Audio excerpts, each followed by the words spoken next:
Good morning. This is the Cowboy State Daily Morning Show with Jake.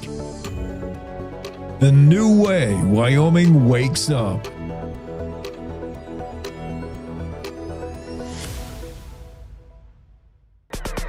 It's time to take a look at what's happening around Wyoming. From the Cowboy State Daily News Center, I'm Mac Watson.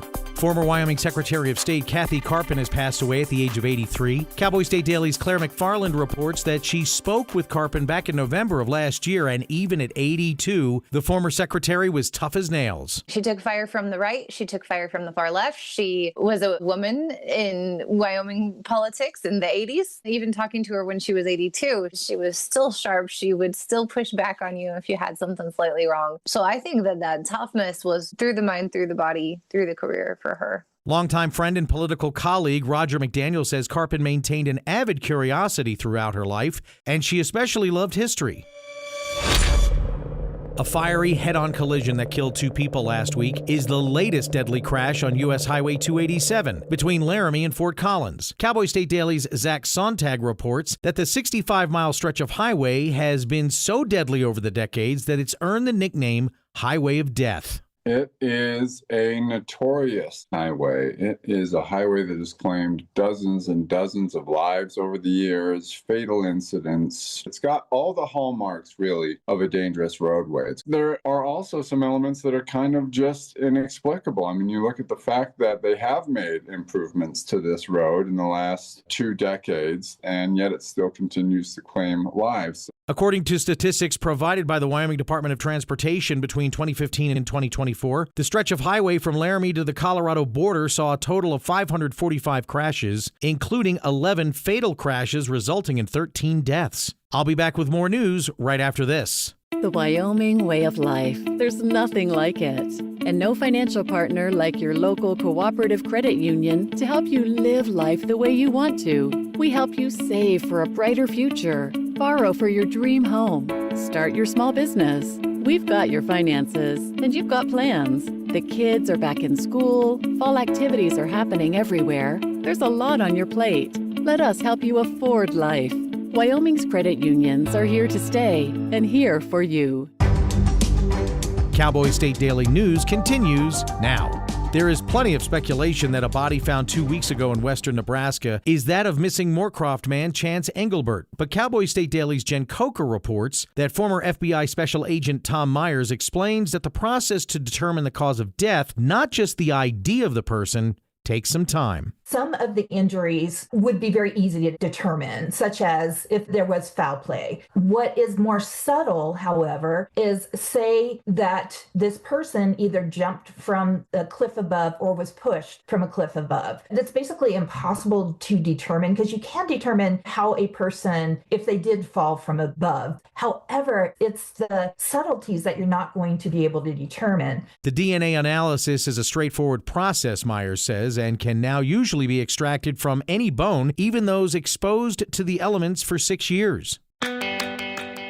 As October wanes, it's time for Wyoming's grizzlies to start settling into their winter dens for hibernation. But Outdoors reporter Mark Hines reports that people shouldn't assume it's all clear to hike without worrying about bears. And as the weather changes and you're getting more snow and their food sources start to diminish, the plants they've been eating or the hunters' gut piles have been gone through, so there's no more food, then you're going to start seeing them go to bed. So the short answer is basically anytime within the next month or so, you're going to see grizzlies getting a lot more scarce. Hines also points out that there's no hard and fast rule about grizzlies, as it's possible to see bears even in the winter because some grizzlies, especially mature males, are known to sometimes come out of their den in the middle of the winter looking for food. Film star Darren Dalton grew up in Worland, chasing sugar beet trucks. He then became that other guy on screen with Tom Cruise, Patrick Swayze, and Rob Lowe in movies like The Outsiders and Red Dawn. Cowboy State Daily's David Madison caught up with the actor who still appreciates his Wyoming roots. He doesn't have the same kind of high-profile roles that he had on screen at the beginning of his career, but he is making a documentary about the making of The Outsiders, and he hopes to come back to Wyoming, and he hopes that a future project, a script he's written, it's a Western based in the 1860s, set in Wyoming, gets made. It would be something of a tribute to the place he had his early formative years. Dalton has many credits to his name as an actor, writer, and director. He's made guest appearances on popular television shows like Quantum Leap, Dr. Quinn Medicine Woman, and Highway to Heaven.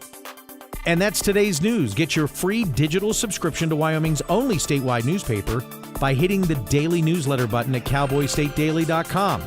I'm Mac Watson for Cowboy State Daily.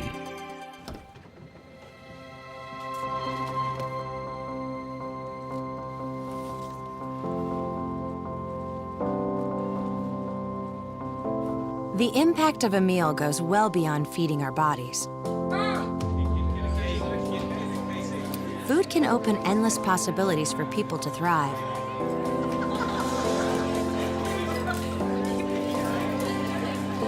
Because when people are fed, futures are nourished.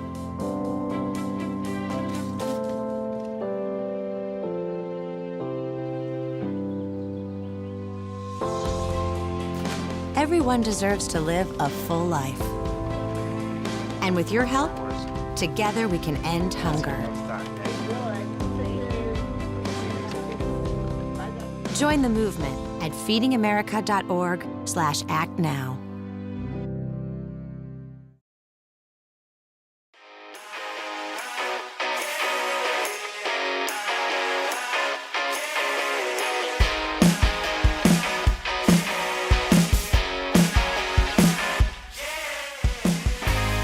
Cowboy State Daily Show with Jake. It's Monday, October 27th. We got a lot to do today. We're going to talk about sports because that's all that ever happens over the weekend, right? It's all sports. Go Pokes. Wyoming Cowboys beat the Sheep. Bring home the boot. Fantastic. Bills win. High school football across the state. We now know who's playing where for the postseason, the playoffs. We'll get that to you as well. There'll be some non-sports stuff, yeah. We're going to introduce you to Darren Dalton because I bet you don't know who he is.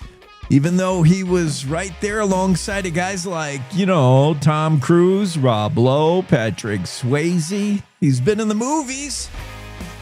And that kid grew up in Worland. Holy cow. Yeah, Dalton. We're going to talk about him. Audra Draper, the bladesmith. We had her on the show. Mark Hines was so fascinated with what it takes to be a master bladesmith that he talked to Audra Draper and wrote a story about her. David Madison. I'm glad we have him on today. David Madison has spent a bucket list weekend in Jackson Hole taking in the best there is to offer in town. And I am seriously jealous. David Madison came to I'll call it my town. And he did all the things that you would want to do if you were visiting Jackson. He went to a fancy spa and got a pumpkin latte, pumpkin spice facial. He went to a great play that the wife and I are going to go to this Thursday. Really good play in town. So he went to theater. He went to the spa. What else did he do? He did one more thing in Jackson. I'm like, what? Oh, he went to the ski swap. Tradition, famous. If you're a skier, you've gone to the famous ski swap. Jackson's annual massive ski. It's the Black Friday of boards. Oh, man. Trying to find a deal. So, yeah, Madison, what the heck, David? Coming to my town and doing all my things? Yeah, we'll talk to him later. Dale Killingbeck has some fantastic stories over the weekend. This guy he had a 1968 Dodge Charger when he was 14 years old. He couldn't even drive it yet. He convinced his dad to get him a muscle car. And that 68 Dodge Charger, oh, dude, that's like way too much horsepower for a 14-year-old. I can't believe his dad got him it. He really had his eye on it. And his dad's like, you can't even drive yet. Oh, I got to have it. 1968 Dodge Charger. We're going to meet Steve Cutler and find out more about him. And I don't know. I don't even know. We can't even recap the weekend stories. There are so many to get to, and we will hit as many as we can. First, we got to let you know what's going on around the state weather-wise. Here's what it looks like.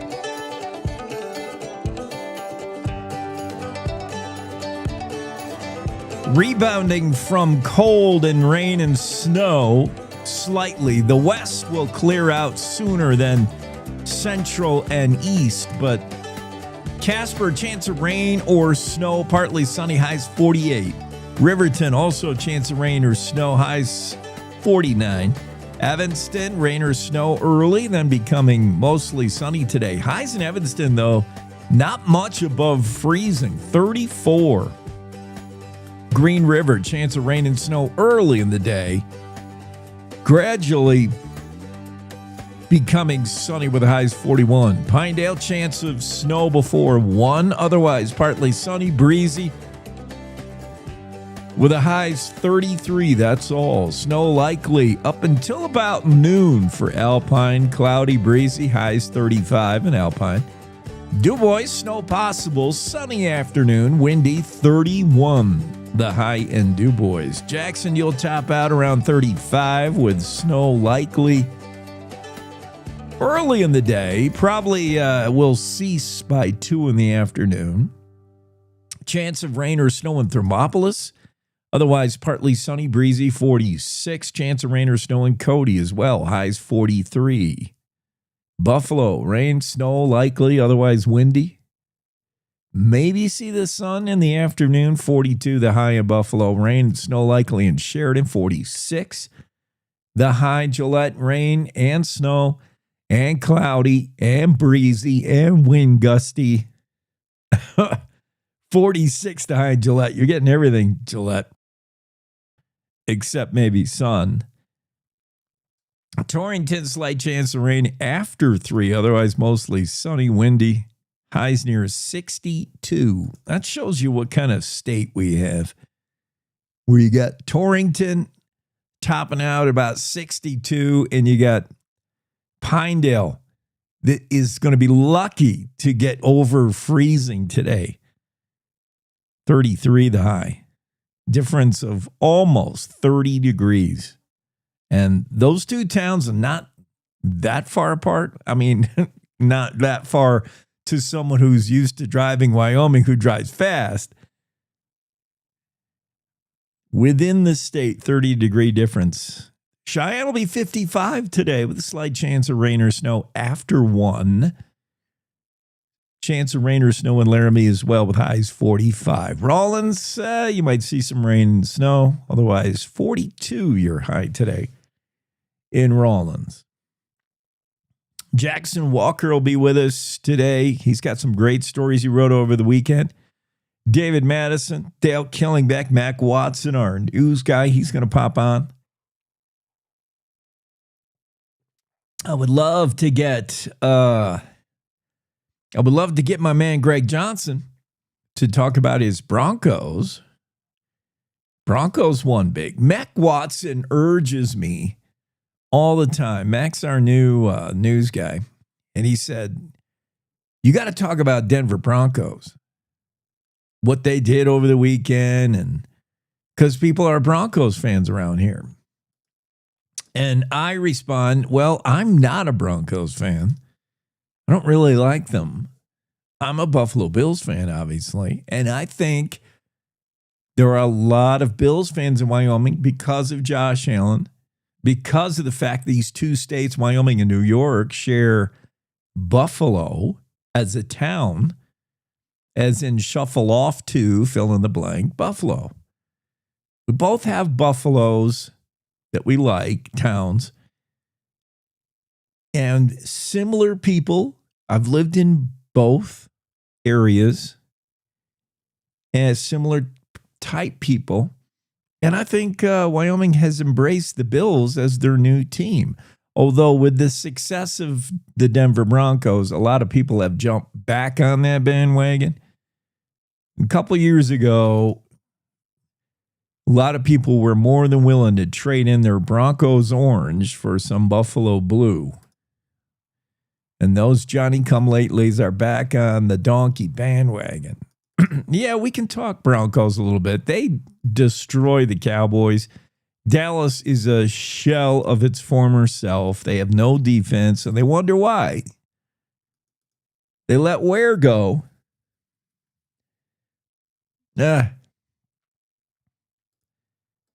Yeah, Denver looked good. That was a big win by the Broncos. And if they got a date coming up with the Chiefs, which will be a huge divisional rival game and will probably be a defining game for Denver. Denver keeps every week, the Broncos keep proving that they are for real. There was talk before the season started that, Broncos could be Super Bowl bound. This might be the year. Bo Nix settling into his own at quarterback. Defense is good. This could be our year, everybody's saying. Prove it. And so far they have. They've won big games and survived the Giants somehow. Oh, poor Scatterbo, dislocated his ankle. His foot was pointed in the wrong direction. Did you see that? Ugh, it might be too early to check that out. That photo. Poor guy. Anyway, enough on sports. Let's look at where do we start? Renee Jean's story about C.J. Box's Joe Pickett novels, which you can always find right over my shoulder. Can you see those? Well, I guess my head blocks them. Right there. All them books I'm thumb pointing at. Them's all the Joe Pickett series from C.J. Box. I love it. Read them all. Fantastic. And Renee Jean's story about CJ is titled The Real Joe Pickett's. Wyoming game wardens see themselves in CJ Box novels. And I did wonder whether CJ Box's Joe Pickett series has helped put in the forefront the job of a game warden. Like, who would have thought game warden would be made a hero? I'll tell you who didn't have that thought is CJ's original agent. CJ Box was trying to convince his agent, who lived, I think, in New York City, that this would be a good idea. The first book, Open Season, is that his first book? I gotta look. Yeah, I have it on the bottom of my stay. His first book is Open Season, and it's a story that CJ had. What he wanted to do is highlight uniquely Wyoming stories or uniquely Western stories. So he had this idea that the rediscovery of the black-footed ferret, a species thought to be extinct, there wasn't another one left on the planet, a black-footed ferret. They were gone. And then the discovery that there was a dog on a ranch outside of, I don't want to bog down the story with details. I'd have to go look it up because I can't remember exactly where in Wyoming it is. But you might know. And if you know, that's good. If you don't, doesn't matter. Meeteetse. Okay. Outside of Meeteetse, this dog comes home with a black-footed ferret in its mouth. And I think the dog owners, the ranch owners, I think they recognized that was something different. They might have even recognized it was a black-footed ferret. Somehow, if word gets to Game and Fish, they investigate, and they're like, holy cow, where did the dog get this? Because this animal isn't supposed to exist anymore. And that's a pretty cool way to start a story, right? That's your story plot. The rediscovery of black-footed ferrets around Meeteetse, Wyoming, an animal thought to be long gone from the earth, and it's not. And yes, Game and Fish found more of them. And from that, the black-footed ferret has been slowly reestablished. It's still on the endangered species list. And there are some in captivity. They're trying to breed them and get them back. They have done a couple of black-footed ferret releases. So trying to get the species back. But anyway, the rediscovery of a thought to be extinct species is a unique idea for a story. Real good idea. So CJ Box pitched it to his agent. And CJ's idea was to have the main character. Now, this is before he thought Joe Pickett would ever be a series. He thought, well, the main character, we're going to tell it through the eyes of Game and Fish. And we're going to have a game warden. At first, he thought, like, let's have a sheriff, a county sheriff, be his hero. And then he thought, well, that's been done before. He thought it was a little cliche. Then he thought, what if the hero is a journalist who, is in on this discovery? That seems boring. Believe me, a journalist hero? No. And then CJ hit it. He's like, well, the Wyoming game wardens are on the front lines of this story. The black-footed ferrets. I'm going to tell the story through a game warden. His name's going to be Joe Pickett. And CJ said, he's always said, we talked to him on this show, and he said, I never thought there'd be a second book. He was just doing a one-off. He was not looking to make a hero out of game wardens, but that is what he would do. He was just trying to tell the story through a game warden. Now, he pitched this to his New York agent who said, no, I don't think so. He said, I got an agent in New York. He said, this is pre-internet. CJ Box's first novel, Open Season, came out in 2001. I don't know how pre-internet, but yeah, this, when he was pitching it, it was probably mid-late 90s when he was writing it or had the idea. So yeah, it was around when the internet wasn't really. So he would have to do things through the mail. He sent the manuscript to his agent in the mail, and he said he waited 2 years. Nothing. 3 years. Nothing.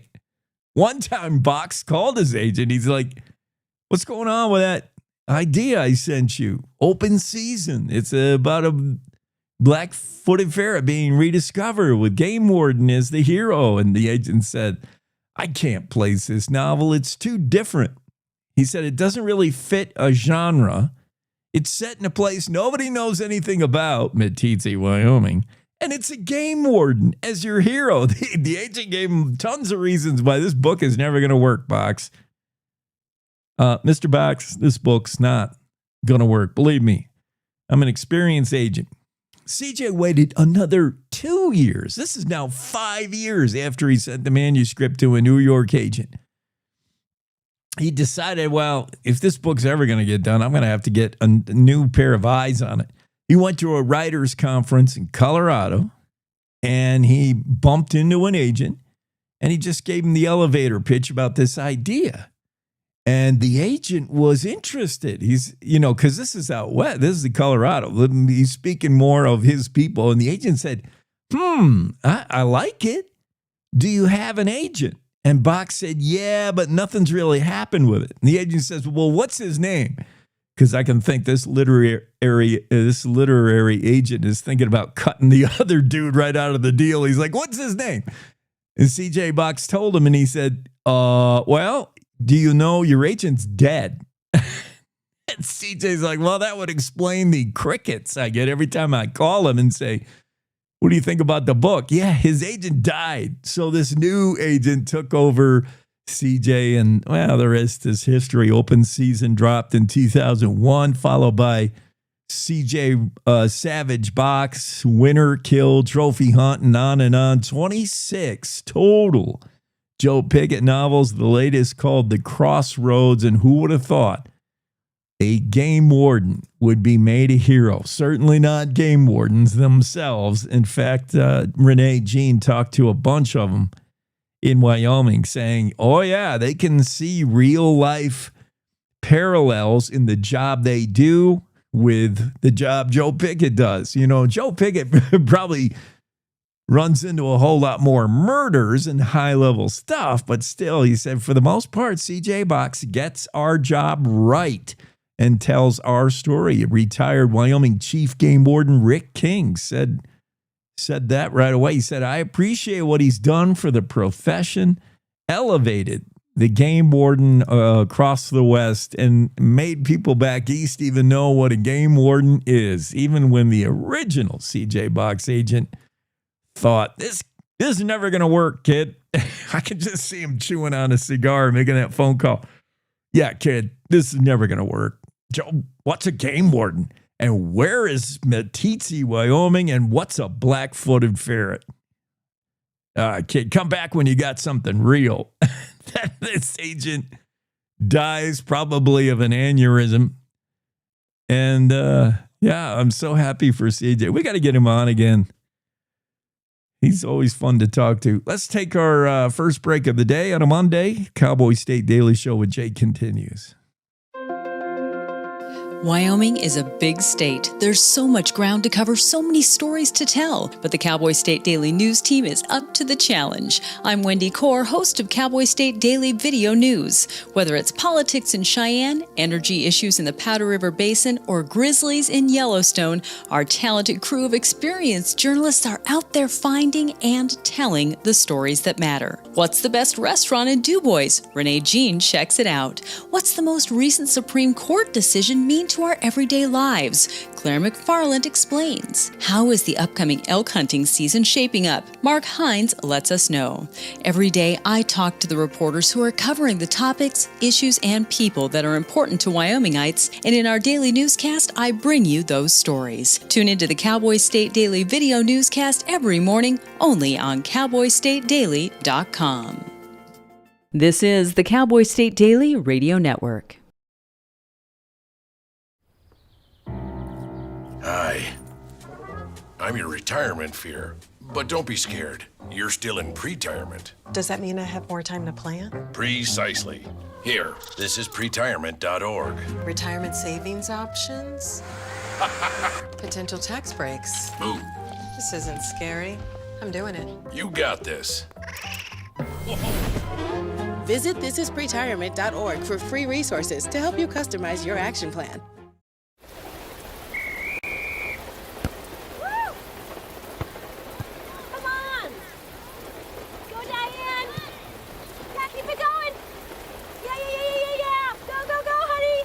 If you love them enough to drive an hour to cheer them on as they get beat 11-0 in the rain, then surely you'll check NHTSA.gov/the-right seat to make sure they're correctly buckled in the back seat. Throw that ball, Diane. Woo! You got this. So as a technical sergeant, E6. I served in Vietnam in 1969. I am a U.S. Army veteran. Have you ever helped a fellow veteran? Of course. Yes. Try to always be there for each other. I do my best reaching out to my brothers and sisters in arms. Have you ever asked for help yourself? It's always tough, right? I can't say that I have. I mean, If you don't have someone to kind of help you guide those thoughts, it can be really bad. Eventually, you just can't deal with it on your own. I guess it's a part of the military too, right? Service before self. It was drilled in, service before self. And you start to question, maybe people would be better off without me, When you realize that you're not alone, once you take that first step, there's so much support.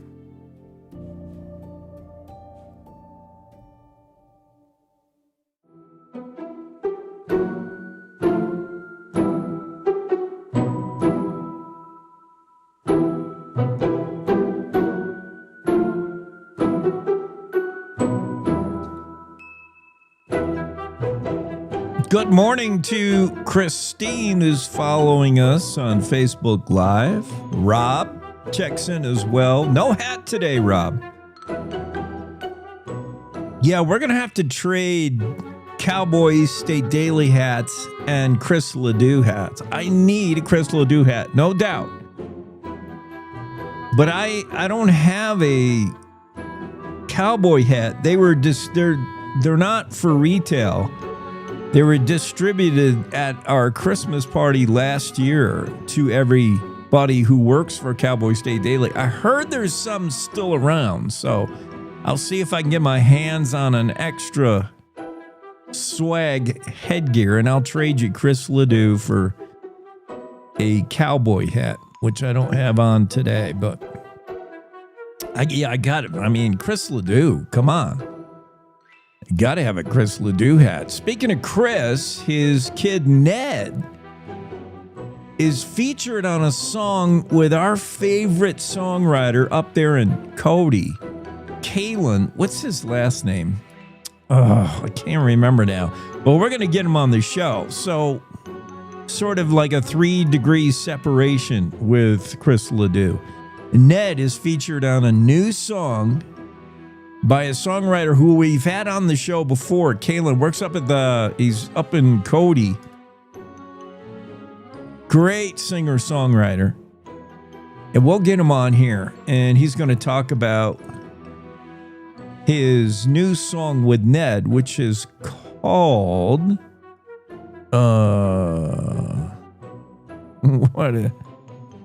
I've got that somewhere. Oh, I don't know. It's real. The hardest part of this job, obviously, is not talking. That comes natural to me.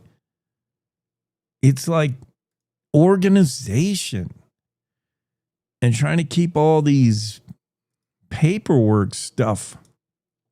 Somewhere I put my correspondence with Kalen's agent. He's now got a fancy agent. And I don't know what I did with it. But, yeah, we're going to have him on the show. And that'll be sort of a Chris Ledoux, Ned Ledoux connection. Meanwhile, talking about stardom, I love this story from David Madison, who will be on later today. How a Wyoming kid became that other guy on screen with Tom Cruise, Patrick Swayze, Rob Lowe, Darren Dalton. He is that other guy, especially if you look at some of the publicity stills for the movies he's been in. He's always that guy who's like in the background. He's not the A-list star. This is back in the 80s. And Darren Dalton, who is from Wyoming, by the way, Wyoming kid made good. He grew up in Worland. His mom is from Sheridan and taught school in Powell for many years. His dad grew up around Cowley. He was a contractor. In fact, his dad built a school in Powell, a brick school, and he grew up around the 10 Sleep area. So these are all real, long-time local Wyoming people. And mom and dad have a kid named Darren, and he grows up in Worland, Wyoming, and who knew he would go on to be a somewhat famous actor? I mean, he's in the biz, and he worked right alongside of some greats. And it wasn't until they took a family trip to West Yellowstone, Montana, where Darren attended a summer performance at the Playmill Theater, and that is the bug. Everybody who's an actor who didn't come up in it, you know, if you're not Nepo actor, if you didn't have a famous mom or dad, if you got into acting without that background in your family, there was a point in time you can point back to say, that's when I got the acting bug. That's when I caught it. It usually isn't from being terribly interested in movies or TV because, you know, staring at a screen, that screen's a barrier. You can't really get a sense of it. But if you go see live theater, you really get a feel for what it takes to be an actor. And many times that's what's launched a career. So, yeah, this is a family trip to Playmill Theater in West Yellowstone, Montana. And it gave Darren his first exposure to acting, and he was like, I might kind of like to do this. He was not even yet a preteen. I think he was like 10 or 11 years old. And then at age 13, the family, Darren Dalton's family, had enough of the winters in Wyoming. And they said, we're getting out of here. They moved to Albuquerque, New Mexico, where Dalton discovered his high school there offered a stagecraft elective. He got into that. And the next thing you know, he's like, yeah, this acting thing, man, I kind of want to do this. Good for him. Still a Wyoming guy at heart. He still says he can remember the smell. He told David Madison, who wrote the story, Dalton now lives, he's full-fledged Hollywood. He lived in Hollywood for a while. He now lives in a small town in California that reminds him of Wyoming, he says. I can't remember the name. It's up in the mountains. Tiny town. Just as from L.A., Hollywood, that whole scene, if you start heading straight as the crow flies to Las Vegas, you got to climb, you got to get over the mountains there. And just as you come down the mountains on the other side and get out into what's going to be desert, you'll come to this last town, this little town that Darren Dalton lives in now. It's, what is the name of it? It's like Wainwright or something. Tiny little, I think it's at the end of the story. Hold on, let me see. I'll find it in a minute. But anyway, Darren Dalton, he catches the acting bug. He's with a couple of friends who are thinking about auditioning for this new movie that's coming up that nobody's ever heard of. And these friends need a ride to the audition. And he's the only one with a car.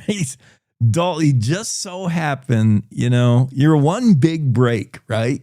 Every actor talks about that one big break. They're waiting tables in Hollywood, and they happen to serve an agent or a director or something. It's their one big break. For Dalton, his one big break was being the only guy who had a car.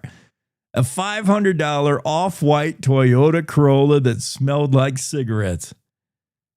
And Dalton drives his two friends to the Albuquerque Hilton for an audition on what would become a nationwide casting search for Francis Ford Coppola's adaptation of The Outsiders, the movie. If you ever seen The Outsiders, great movie.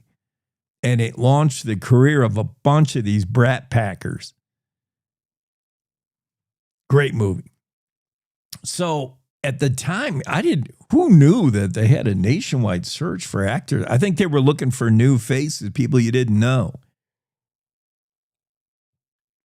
And you'll certainly find people you don't know in the acting world in Albuquerque, New Mexico, which is, that area in New Mexico has become sort of a, mini Hollywood, off Broadway, off Hollywood area. They shoot a lot of films down there in New Mexico. We've learned that. So Dalton drives his two friends to the Hilton, and they're auditioning, and he's waiting out by the car. I could just see him, elbow on the hood of this crappy car, smoking a cigarette, waiting for his friends. And the casting director walks up and she's like, well, what about you, kid? And he's like, I'm just the ride. And she's like, I don't know. You got to look. Why don't you come in and read? So Dalton comes back the next day and he reads for a bunch of parts. And the casting directors like him. They like his feel. Forget the two friends. They like Dalton. And they eventually fly him to New York, where he's in serious contention for the main role. Dallas Winston, the tough greaser with a heart of gold. It's the role that eventually went to Matt Dillon. But they liked Dalton so much that when Dylan got the role, and Dalton remembers it, he's like, this is starting to look kind of good. And he's in his New York audition. He said, and then Matt Dillon walked in. Forget it. He's like, Matt Dillon.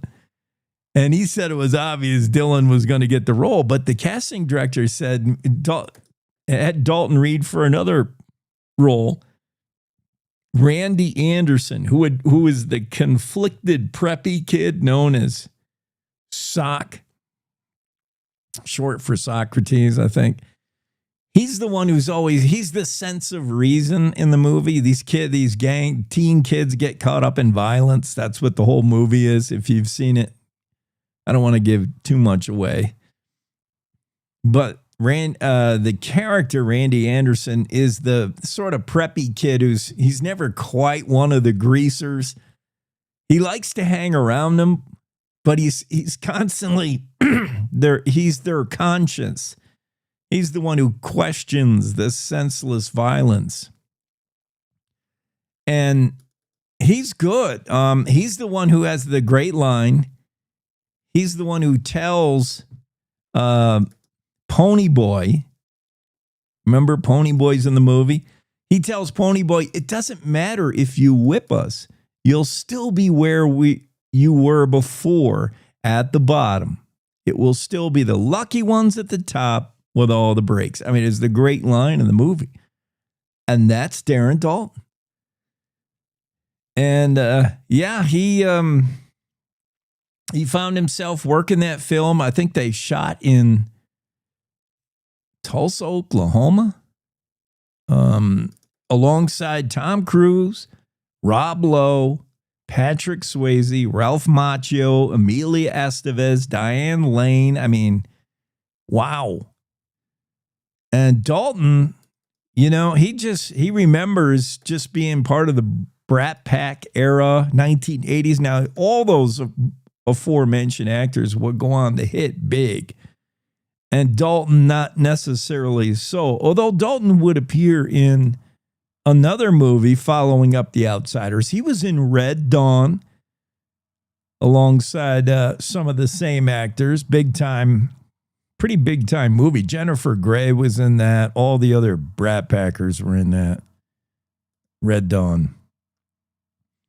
But he was always, of those actors, he was always that other guy that was in the publicity still, or a shot, whatever the photo was for the movie. You'd be like, oh yeah, that's Tom Cruise. He would go on to be somebody. There's Patrick Swayze. Oh, Charlie Sheen, Emilio Estevez, Rob Lowe. And then you hit on Darren Dalton, you'd be like, and then there's, who's that guy? He's the guy you don't know, but he was definitely legit. He did go on to do a bunch of, some more movies, bunch of TV stuff, and now still lives out there in California, although he said, I moved to a little town in the mountains that reminds me of Wyoming. Today he lives outside of Los Angeles in a place called Wrightwood. And I looked it up, and it does look and feel a lot like Wyoming. Wrightwood is up there. It's 6,200 feet above sea level.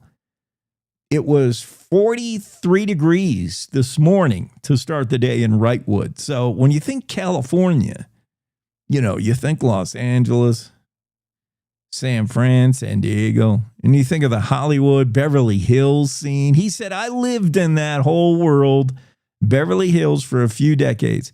But my family, he said, I moved us up to a place called Wrightwood. It's up in the mountains above Los Angeles. It's kind of the closest thing I could find probably to Wyoming here, Dalton said, as he talked to David Madison of the Cowboy State Daily. So, yeah, we're proud of him. He's working on a few projects. He's writing, screenwriting a new piece. He's working on something else. He teaches screenwriting and film production 4 days a week at Los Angeles County High School for the Arts. So he's passing it on. He's paying it forward.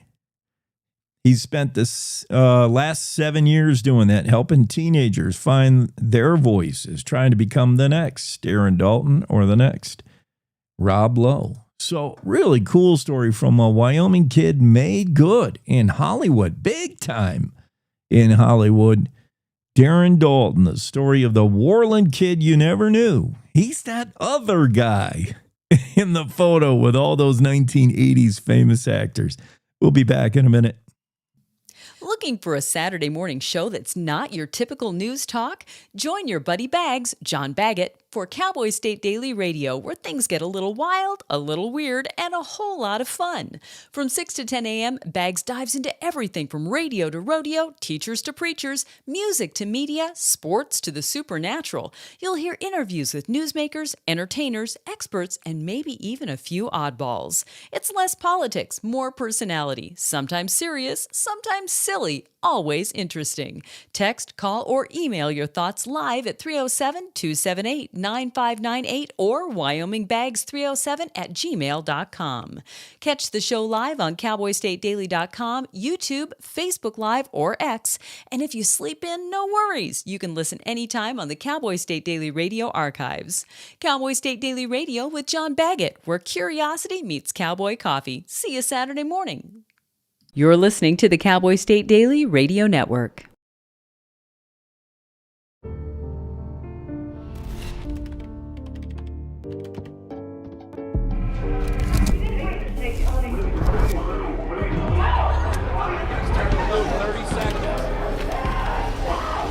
I'm an ex-drug dealer, and I'll be your sub today. Can you see anything different as a pill? No. You don't know? Fentanyl is being mixed into everything now. There's only one thing that will save somebody's life. That is naloxone nasal spray. Fentanyl, it's cheap, it's potent, and it's profitable. Why would drug dealers put a lethal dose of fentanyl in drugs if they know it's so harmful? Really just all about the money. I just didn't realize that one pill could change your whole life. More kids should know.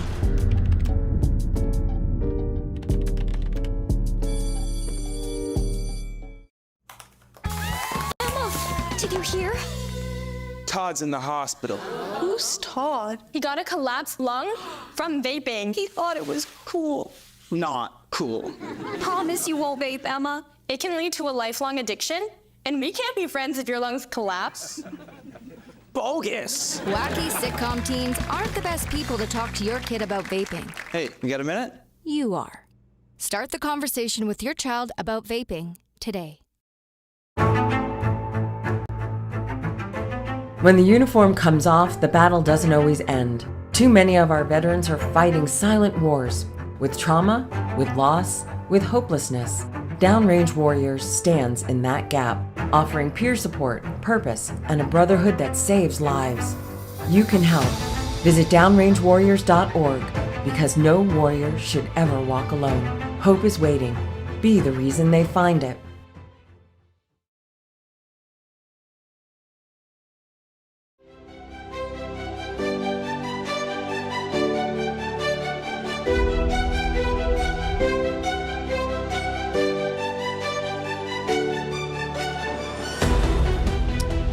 Cowboy State Daily Show with Jake on a Monday, and I'm just checking our response, Cowboy State Daily reader response to the stories on Monday. Most of those dropping over the weekend. Oh, and by the way, Mike says, good morning, Wyoming. I wish I lived there. Well, we have a max carrying capacity, Mike, and you'll have to wait. It's like, Wyoming should be like Studio 54 back in the day. Honestly, there should be a red velvet rope. There should be tough-looking bouncers, and you can only get in when someone comes out because we're at max carrying capacity. Unless you're gorgeous, unless you're a model. Oh, man. I remember living in New York City and going out to these nightclubs, famous nightclubs, and waiting in line and waiting for Vin Diesel to say, you're okay to go in. Vin Diesel was the bouncer at Studio 54. I'm pretty sure. I probably saw him. And he had the earpiece in and the clipboard, and you had to be on the guest list, man, or else you had to wait with all the other serfs. And if you were a guy and you weren't bringing women, you were like, good luck. You were going to be the last one in. They were only letting in good-looking women, models. And you certainly weren't getting in until somebody came out, because they were full. Wyoming should be like that. We should have a velvet rope at all the entrances. And by the way, all the inroads to Wyoming, Andrew Rossi has a story about signs. Greetings, state line signs. Welcome to big, wonderful Wyoming. Or is that Montana's tag phrase? Big, beautiful. No, that used to be Wyoming's old tagline. That should come back. Welcome to big, beautiful Wyoming. Yeah, they got those new welcome signs. I don't really like them. But Whiteout's guy says people like them. I don't know if I believe that. We got to get him on the show. He insists. He wants to make $1 bet that people like the new signs. I don't think they do. I don't like them. And I represent the people for the most part. But I'm getting off track. I do want to talk about that story in a minute. The welcome to Wyoming signs. Yeah, Doug McGee, Whiteout's public affairs officer. So, of course, he has to say, that's part of the job. He can't say people hate the signs. He's Whiteout's public affairs guy. He said, I would stake at least $1 that it's the second most popular sign for photos in Wyoming, behind Yellowstone National Park's entry sign. So, in other words, when you see one of these big welcome to Wyoming, and if you haven't seen the sign, I'm going to get into that story in a minute, but I didn't like the old ones either, so maybe I'm just negative Nelly. I like the just basic cowboy. You have Steamboat there, Steamboat with a cowboy riding him, and that's it, man. And just make it brown and gold. That's it. Retro. Less is more. Simple. That represents Wyoming. Rather than trying to jam everything Wyoming has to offer in one sign with a whole bunch of photos. Josie agrees. Josie said, I just drove in. I don't like the new signs. Bring back the old one. Yeah, I'm with you. Bring back the old one from the 60s. Yeah, I didn't really like the old. I don't like the new one. They couldn't decide. This is what compromise gets you. A camel is a horse built by committee. How many times have you heard that one? And it couldn't be more right. You have this idea of let's build, and where am I now with the topic? I was supposed to be talking about, I don't even know what I was talking about now. Oh, I was looking at what stories were resonating with people's, and I was seeing what, I don't even remember how I got here, how I got to the signs that I don't think people like. Doug McGee wants to make $1 bet. I'll take that bet. Here's $1. I don't have one on me, but I'll go dollar for dollar. I've had Doug McGee on the show before, I'm pretty sure. We'll get him on, and we'll make $1 bet right on the air. Because gambling is legal in Wyoming as long as you do it with DraftKings. Right? So we'll get DraftKings to take the action. Doug McGee and I will bet, and you listeners will settle it. We'll put it on the Facebooks. It's possible to do a Facebook poll. I don't know how, but somebody at Cowboy State Daily certainly does. We'll find our IT guy. We'll make a poll. And Doug, I'll guarantee you people do not like the new sign. Compromise has made the hideous new sign, which has like 6 different photos of the great places in Wyoming you'll see.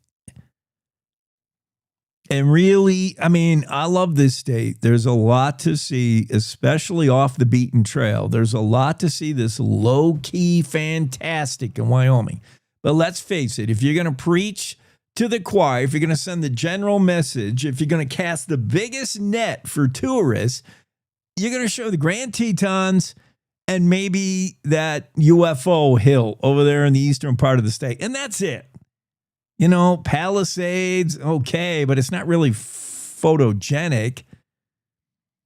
Flaming Gorge, not Palisades, Flaming Gorge. I mean, what else is there that you can take a photo of Wyoming and almost everyone in the country will go, oh yeah, that's Wyoming? Hardly anything. It's the Tetons and it's the sawed-off Devil's Tower, that thing. And that's it. So just alternate between one or the other, or just leave them out. That was my solution. If everybody wants their photo in there, what are you going to show? A photo of the Capitol building in Cheyenne, as pretty as it is, even after the new upglow and the gold dome, they just gilded the thing again using taxpayer money. No. Just no one gets a photo if you can't decide. So what they did is they built a horse by committee and they come out with a camel. They put all these photos in there. And now when that many photos have to be shared on a sign that's only what by what, you know, when you're driving, I mean, you're doing a good 60 miles an hour. So really these signs as Wall Drug will tell you, when you're advertising out to highway motorists, you can't have a lot of things there. You can't have small lettering. You can't have things you got to read. And you can't have a lot of visual, like, it has to be simple. This is a sign motorists are passing at 60. Unless you're going to stop and take a photo with it. But is that really the intent of all these welcome signs? What's going to be the best? What sign will make the best selfie? Is that you? What drives you? Why dot? What sign will make the best selfie? What sign will encourage people to stop, get out, and take a photo of themselves? I don't know. I just don't like the new signs. Too much going on. They're too busy. And I'm still trying to remember how I got on that topic. I was talking about, I can't remember, and we're out of time now for the hour anyway. Yeah, that's a good story and it's doing well. 340 impressions on Cowboy State Daily. Andrew Rossi wrote the story, and he has the feature photo in the story is one of the low-key small signs. Like, there are certain ports of entry, certain big highways you're going to come into Wyoming on. That's where you're going to see the big fancy sign that I think nobody likes. But there are other little back roads. There are ways to get into Wyoming that nobody knows and nobody really drives. And those get just the simple entering Wyoming green sign, which to me still, this little sign still beats the big ones. Anything that says Wyoming is number one. The Andrew Rossi's simple signs on the lesser known highways was where he launched his story. And then he started rambling on about the new signs and people who buy the old signs at auction. They change the signs every 8 years. And he talks about how many times the signs are stolen, vandalized, broken. It's a good story. Everything you wanted to know about the state signs in Wyoming, Andrew Rossi has. We'll talk more about You are now entering Big Wonderful Wyoming Signs. Next hour, when you will enter hour 2, the Big Wonderful Wyoming Cowboy State Daily Show. If we had an entry sign, it would be simple. Buck and horse, brown and gold, Wyoming. That's it. Top of the hour news. Next, we'll be back with hour 2 in a... What happened to my music? Well, that's too dramatic. All right. Top of the hour news with less fanfare. It's time to take a look at what's happening around Wyoming. From the Cowboy State Daily News Center, I'm Mac Watson. A Bighorn County family is mourning the loss of their 5 dogs after they escaped through a fence and ate poisoned meat placed on BLM land to kill predators. Cowboy State Daily's Dale Killingbeck reports that owner Trina Whittison said her dogs had to be euthanized and her children have been traumatized. Her fence got broke and their dogs got out, went onto BLM land and ate some meat that had been put out there and was poisoned. So the dogs over the weekend, 5 of her dogs died as a result of that, started having convulsions. And by Sunday, they were dead. The family's just struggling with the loss. The mom told me that she has 2 kids with special needs, and both of them are really struggling with the loss of these pets. And so a friend of theirs put up a GoFundMe to help the family because they had to put down the dogs. Poisoning predators on public land and having it affect pets has been an ongoing issue in Wyoming. In 2023, the BLM banned the use of spring-loaded M44 cyanide bombs, which had been staked in the ground and topped with bait. Former Wyoming Secretary of State Kathy Carpin has passed away at the age of 83. Cowboy State Daily's Claire McFarland reports that she spoke with Carpin back in November of last year, and even at 82, the former secretary was as tough as nails. She took fire from the right. She took fire from the far left. She was a woman in Wyoming politics in the 80s. Even talking to her when she was 82, she was still sharp. She would still push back on you if you had something slightly wrong. So I think that toughness was through the mind, through the body, through the career for her. Longtime friend and political colleague Roger McDaniel says Carpin maintained an avid curiosity throughout her life, and she especially loved history.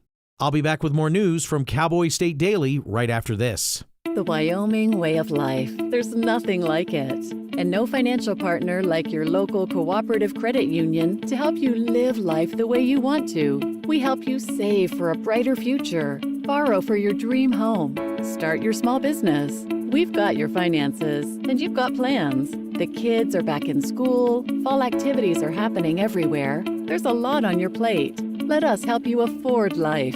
Wyoming's credit unions are here to stay and here for you. Cowboy State Daily News continues now.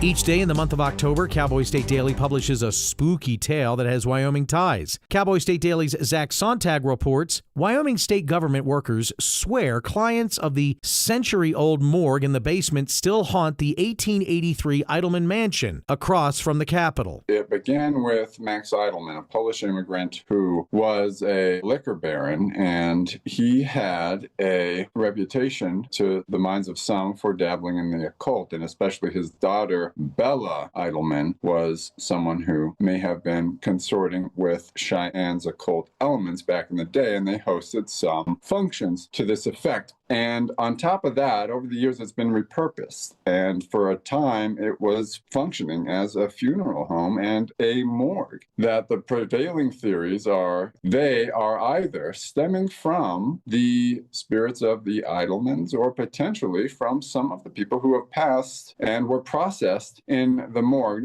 The ambitious design of the mansion came with a steep price tag. With a construction cost of $55,000 in 1883, it was more than double the expense of any other mansion in Millionaire's Row when it was completed. Real-life game wardens say author C.J. Box has elevated their profession across America while also educating people on the real-world issues they face. Cowboy State Daily's Renee Jean reports game wardens welcome the exposure. The game wardens talked about how it's an instant connection point with people they meet often. People know who Joe Pickett is. CJ Box is a New York Times bestselling author. He's had a television series with Joe Pickett in it. So millions of Americans know who Joe Pickett is. These guys, when they introduce themselves as a game warden or talk about what they did before retiring, people are like, oh, so you're Joe Pickett. So it's like an instant connection point for them. It really helps them, I think, connect with people when they're doing their work, but also helps their families understand them a little bit better. Box tells Cowboy State Daily that he never intended to create a series about game wardens at all, saying, quote, "I didn't think the world was just waiting for a Wyoming game warden book," unquote. And that's today's news. Get your free digital subscription to Wyoming's only statewide newspaper by hitting that daily newsletter button at cowboystatedaily.com. I'm Mac Watson for Cowboy State Daily.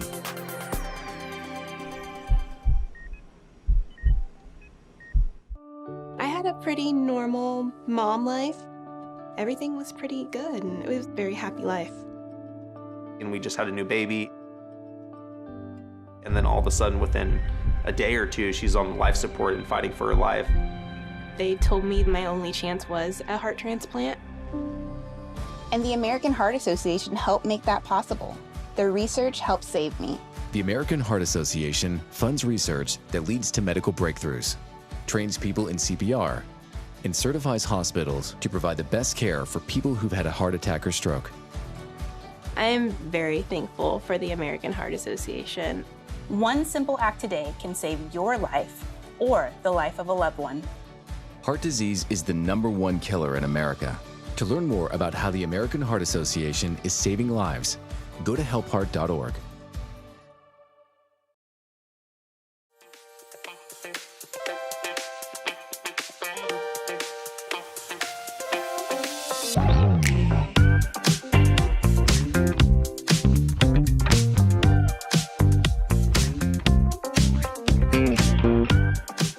It's Monday, sorry. That tends to come right after Sunday. Right when you don't want it, there's a Monday. Ugh. I know. I'm trying to get through it with you a little better. Mike says, good morning, Wyoming. I wish I lived there. Oh, that's how I got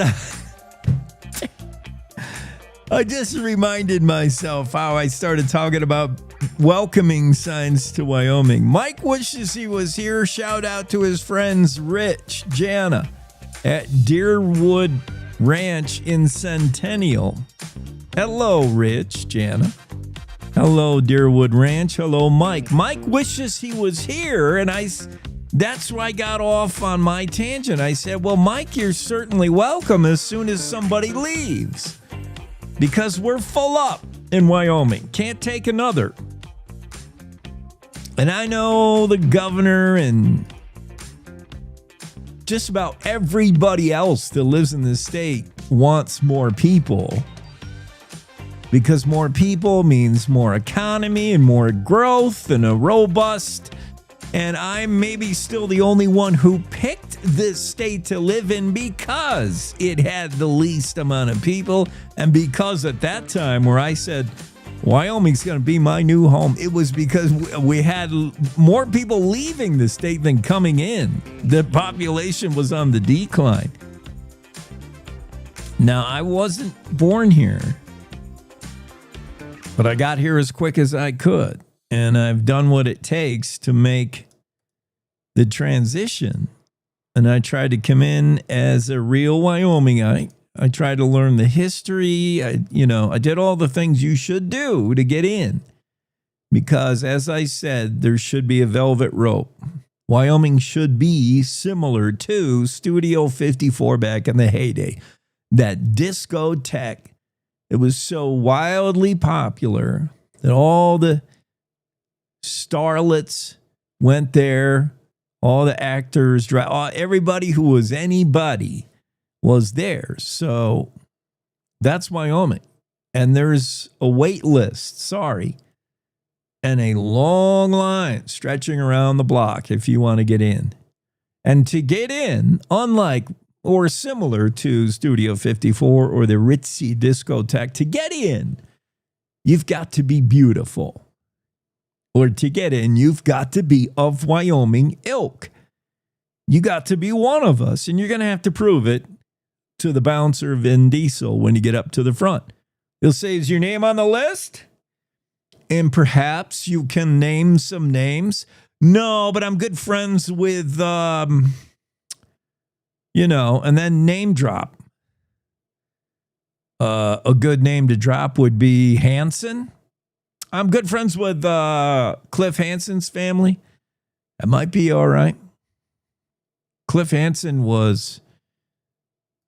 had his services held today, 2009, former governor. Just to give you a sneak peek at the this day in history, 2000. We told you last week the death of Clifford Hansen, one of the most revered elected leaders of our time, former governor, and his family still full of it. His family is still in politics. 2009 funeral service for former Governor Clifford Hansen held in Jackson's St. John's Episcopal Church. I remember it. I didn't go, but I remember it happening.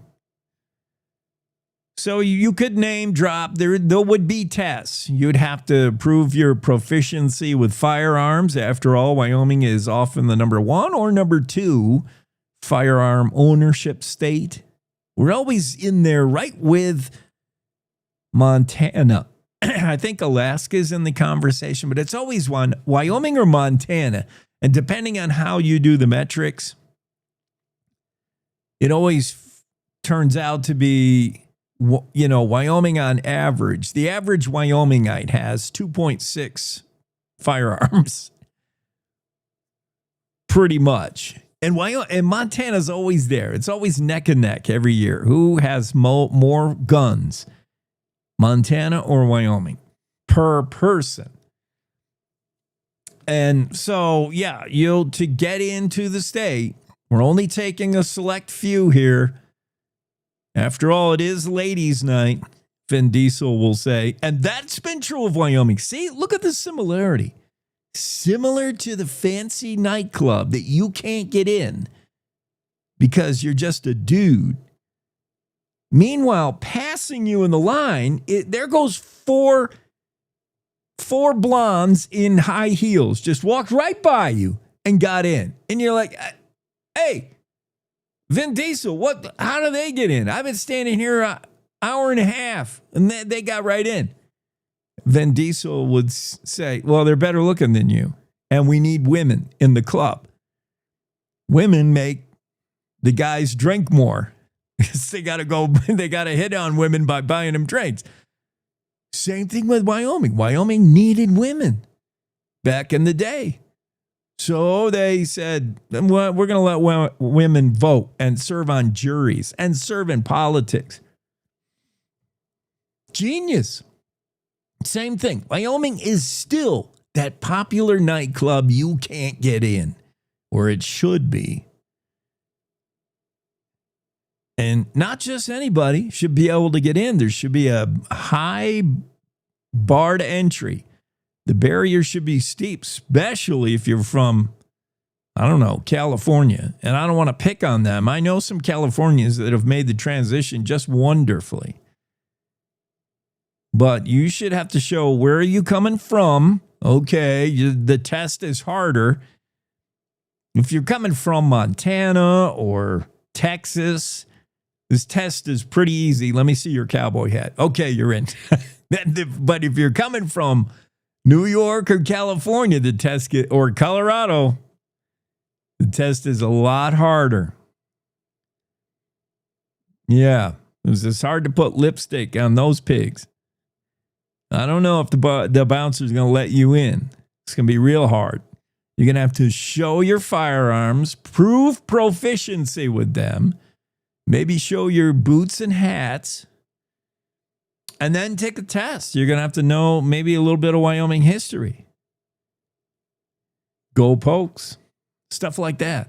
It should be hard to get in this state, as hard as it is to get in the most popular discotheque in New York. Just making that comparison. And that's what got me off topic on Andrew Rossi's story about signs to enter Wyoming. Welcome to Wyoming signs placed at the borders on the major highways. Those are big signs that are swapped out every 8 years, the design of those. And and they're changed every 8 years. So this new one, we were talking about whether we like it or not. I don't like it. Everyone I've heard, I haven't heard from one person that says they like it. And maybe there is one out there, but for every one, there's like 5 that don't. Although Doug McGee and I are going to have a dollar bet. Doug McGee, YDOT's public affairs officer, told Andrew Rossi, people love these signs. Doug, come on. Don't tell me it's raining as you pee on my leg. People love these signs. What people? Who are you hanging out with? We're going to get Doug on this show, and we're going to bet $1.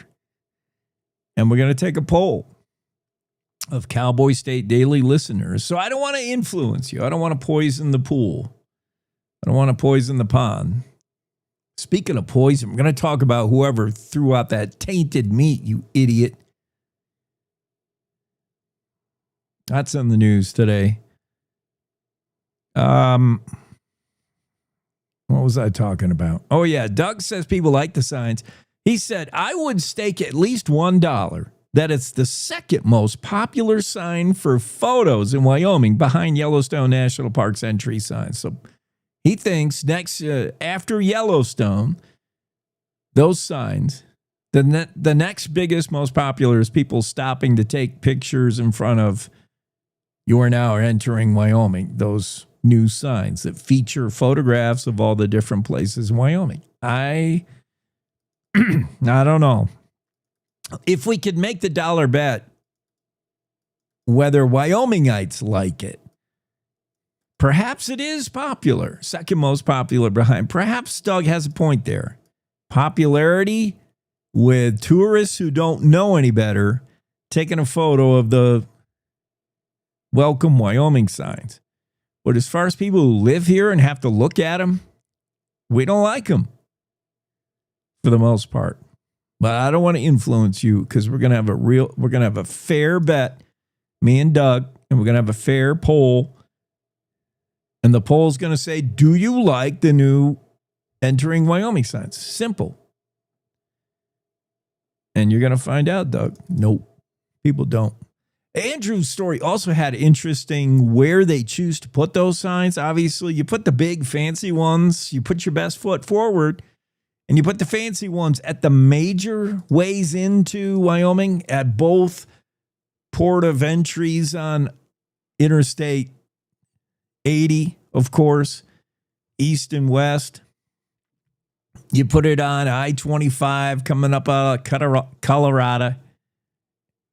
In fact, if you're coming out of Colorado into Wyoming on 25, you'll see 2 entering Wyoming signs. One when you actually cross the state border, and one about a mile later, just in case you missed it because you're so freaking high smoking pot. No, I'm just kidding. But they should, right? They should double up because likely you missed the first one. All them hippies coming out of Colorado, coming into Wyoming. In case you missed it, which you probably did, in your cloud of haze, roll the window down, man. Here's another Welcome to Wyoming sign. So you need 2 of them at that border. But then there's other ways to get in Wyoming. Sneaky little highways that are less traveled, hopefully not 287. Chances are on that, when you cross that state line, oh, man, that is a dangerous highway. That's in the news today, Cowboy State Daily. We'll talk about that. Zach Sontag has a story about the highway of death, 287. There's been too many accidents on that thing. It's not that treacherous. I mean, there's a little bit of weather on it, but it's not unlike any other 2-lane highway in Wyoming. When you have oncoming, when there's no median, when you have oncoming traffic, 2-lane, you got two vehicles traveling, 60 miles an hour plus. And if they collide, yeah, that's not good. Yeah, we'll talk about 287. The numbers are astounding. The people of the swimmers that were probably the most recent high-profile deaths on that highway 287, the University of Wyoming swimmers, 3 of them. Yeah, that highway is just bad. It's something wrong. It's haunted. Highway 287. It goes from Laramie to Fort Collins, right? From Laramie to down the Front Range. It's kind of the back way. You can do 80 and 25, like boop, boop. But if you want to shortcut that, you would take 287, and kind of everybody does. Between 2015 and 2024. So 9 years. Between that 9-year span, there have been, and I'll give you a total on the crashes, just in Wyoming. The Wyoming's portion of 287. 287 goes from Laramie south to the border and then picks up again in Colorado. So from Laramie to the Colorado border, in 9 years, 2015 to 2024, that 25 miles of highway is responsible for 545 crashes in 9 years, 11 fatalities, resulting in, 11 of the crashes were fatal, 13 total deaths, I see, according to stats provided by WYDOT. In Colorado, their 30-mile stretch of 287 saw hundreds of crashes, 13 of those fatal, 18 total deaths. Yeah, that highway is gnarly for deaths, and there's nothing particularly challenging about it.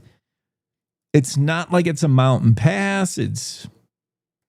I don't know. Let's get Don Day on here. Maybe Don's driven it. He can give some more insight as to whether it is terribly weather affected.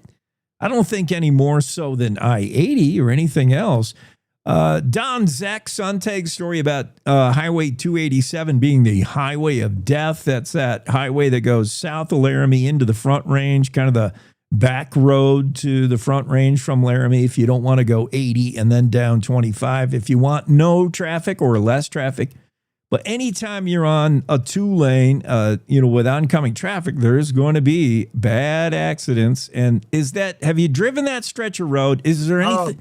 Yeah. Many times. I mean, in college, I had a weekend part-time job in Fort Collins, and I was going Laramie to Fort Collins a lot. Okay. And that's before they expanded that road. But there's several factors that make 287 a problem. Yeah. Any weather related or no? Oh yeah. Oh, it's high. I mean, when you leave Laramie and get up on the 287, all you're doing is climbing until you get to the Colorado border. So up on top there, it's very susceptible to icy conditions. And there's an analogy to the summit between Laramie and Cheyenne. It's deceptively high.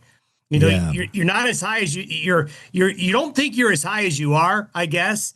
And then it's exposed to icy conditions and a lot of wind. Number 2, the deer. I mean, the animals on that road can be significant.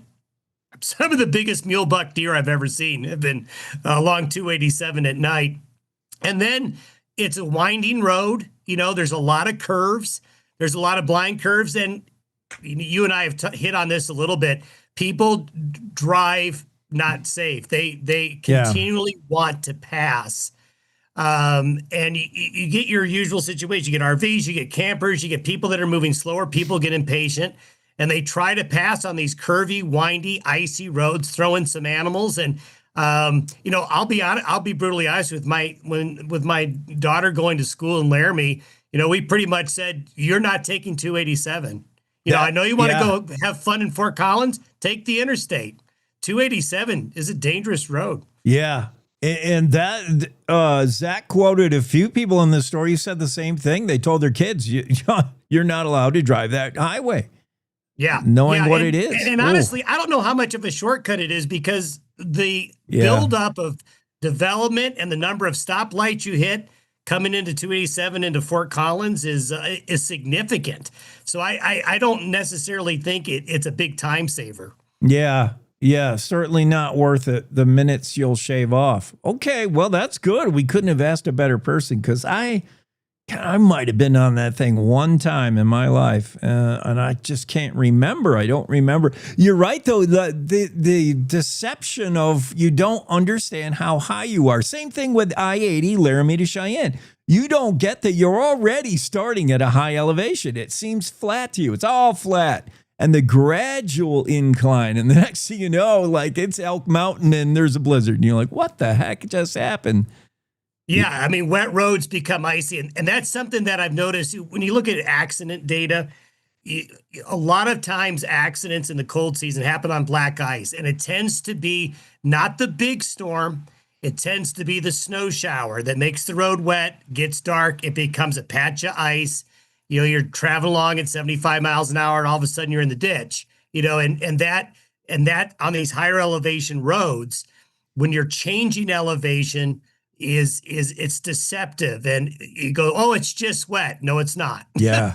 Yeah. That change. Yeah. And you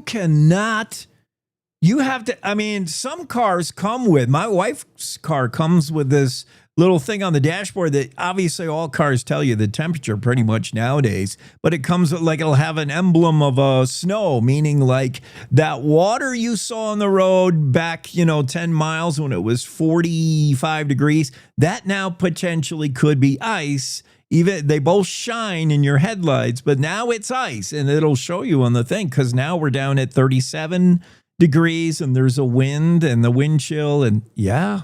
Yeah, it could be 37 air temperature, but the pavement temperature could be below freezing. And we see that on bridges and exit ramps all the time. Yeah. The bridges, the air is going underneath the bridge. And so that cools off so the bridges will be colder than the pavement ahead of it. I mean, you'll see this a lot. I've seen this a lot on the interstates, where you'll see an accident just on the other side of a bridge. Yes. And it's even me, who I like to think I have a lot, more driving experience than the average Joe. And I've driven in the state a long time. And I remember a couple years ago on 80. And I don't use speed control either. I hate it. But I'm just going at a good clip, because there's nothing. And I hit a bridge, and boy, that truck, you drive a pickup truck, there's no weight in the back, and I'm like, whoop. What was that? Yeah, I'm like, boy, that'll get your attention. For the next 30 miles, I was locked in. Yeah, good advice and a good look at 287, where, yes, you could have weather-related, myriad factors could get you in trouble on that highway. It is one of the more dangerous. Not that I-80 is any circus ride, but pick your poison, right? I know it. Okay, Don, before we look at statewide weather, give me an update on that hurricane. You gave a heads up to all the Jamaicans. Hey, man, you might want to get out of there. Put down the 1-inch spliff. Yeah, I hope all of our Jamaica viewers and listeners were paying attention. Yeah, all of them. Melissa's is become a Category 5, and it's moving at 3 miles an hour. And so it's going to focus wind and heavy rain in and around the Jamaica area. The worst of it's yet to come, because what it's going to do a button hook, and it's going to turn north. And as it turns north is when it's going to go across Jamaica with a 13-foot storm surge and upwards of 2 feet of rain. It's going to be a bad situation in Jamaica, and then it's going to hit parts of Cuba with some very heavy rain, and then it's going to accelerate out into the Atlantic. Luckily, for mainland U.S., other than some waves and some wind, it's not going to have much of an impact. Yeah, not going to touch us here in Wyoming. We're more influenced by the atmospheric river, which is sending pulses at us. How well are we going to rebound from this cold snap? It got pretty cold with some snow in places. Yeah, the next couple of days will be just raw, just blustery and chilly, especially tomorrow. You know, the sun will be out tomorrow, but it's going to be cold. And the next 2 nights, if you've been able to extend your growing seasons, in pockets of live tomatoes still, that's over, because tomorrow night especially, there'll be a lot of teens tomorrow night, teens in lower 20s. But the rest of the week, Jake, including Halloween, it looks cool. But hey, it's the end of October, but it looks dry right now. Knock on wood, Halloween's looking good. I like that. I did see a low of 11 for Jackson tomorrow night. Like, damn, we're doing that now? I almost have to plug in the diesel in October. My goodness. Okay, good. We'll take the rest of the weekend to Halloween. Not too bad. Thanks, Don. Yeah, the worst weather this week is today and tomorrow. That's the good news. We're all back to work and school anyway, so might as well be lousy. You've timed it perfect. You've given us some glorious weekends. You have timed that really well for the fall. We try our best. Thanks, Don. Have a great day. You too. Don Day with a day weather forecast. We're going to duck out of here. We'll be back with more nonsense and more Cowboy State Daily stories right after these words. Every morning, America wakes up to reheated outrage and copy-paste commentary. Yeah, I don't follow talking points. I follow common sense. If that hits a nerve, good. It means you're still alive. No spin, no fluff, no kumbaya, just Jake. Serving up truth, sarcasm, and grit. Stirred by hand and seasoned with reality. I don't yell, I don't pander. I just call it like I see it, and trust me, there's plenty to call. From the capital to the county fair, if it's worth talking about in Wyoming, Jake's already on it. No permission needed, no script required. The West was built by people who spoke their minds and stood their ground. I'm just making sure we don't forget how. The Jake Show, weekdays on cowboystatedaily.com and wherever bold voices still have a mic. No apologies, no filter, no bull. This is the Cowboy State Daily Radio Network.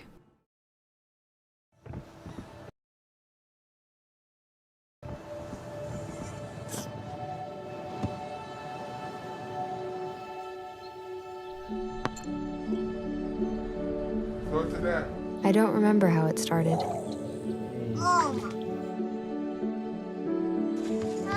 Our back and forth. Victory. Fumble. Repeat. It always came back. Dad! Okay, here we go, throw it! Yeah. You probably don't remember what you told me. That was perfect. But I heard every word. Nice.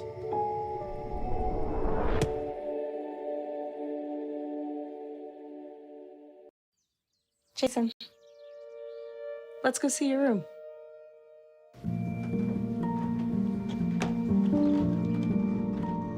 What do you think? We kept it a little spare, so you can decorate it how you like.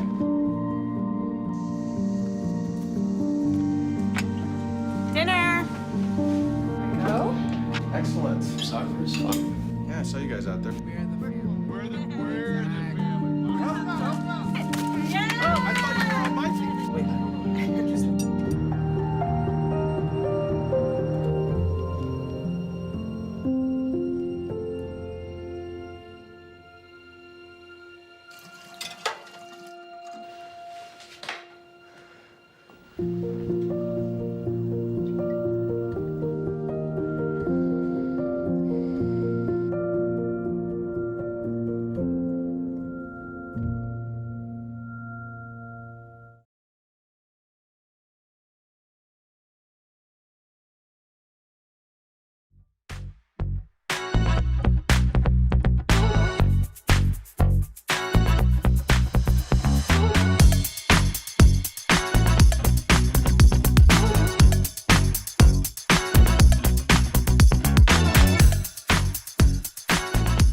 Cowboy State Daily Show with Jake. As Don Day, the meteorologist, says, stay off of 287, especially in the winter. And also, get the heck out of Jamaica, Mom. I can't do a Jamaica accent. I can't do any accents. I wish I could. It'd be useful. It would be really useful for like a radio guy to be able to do voices.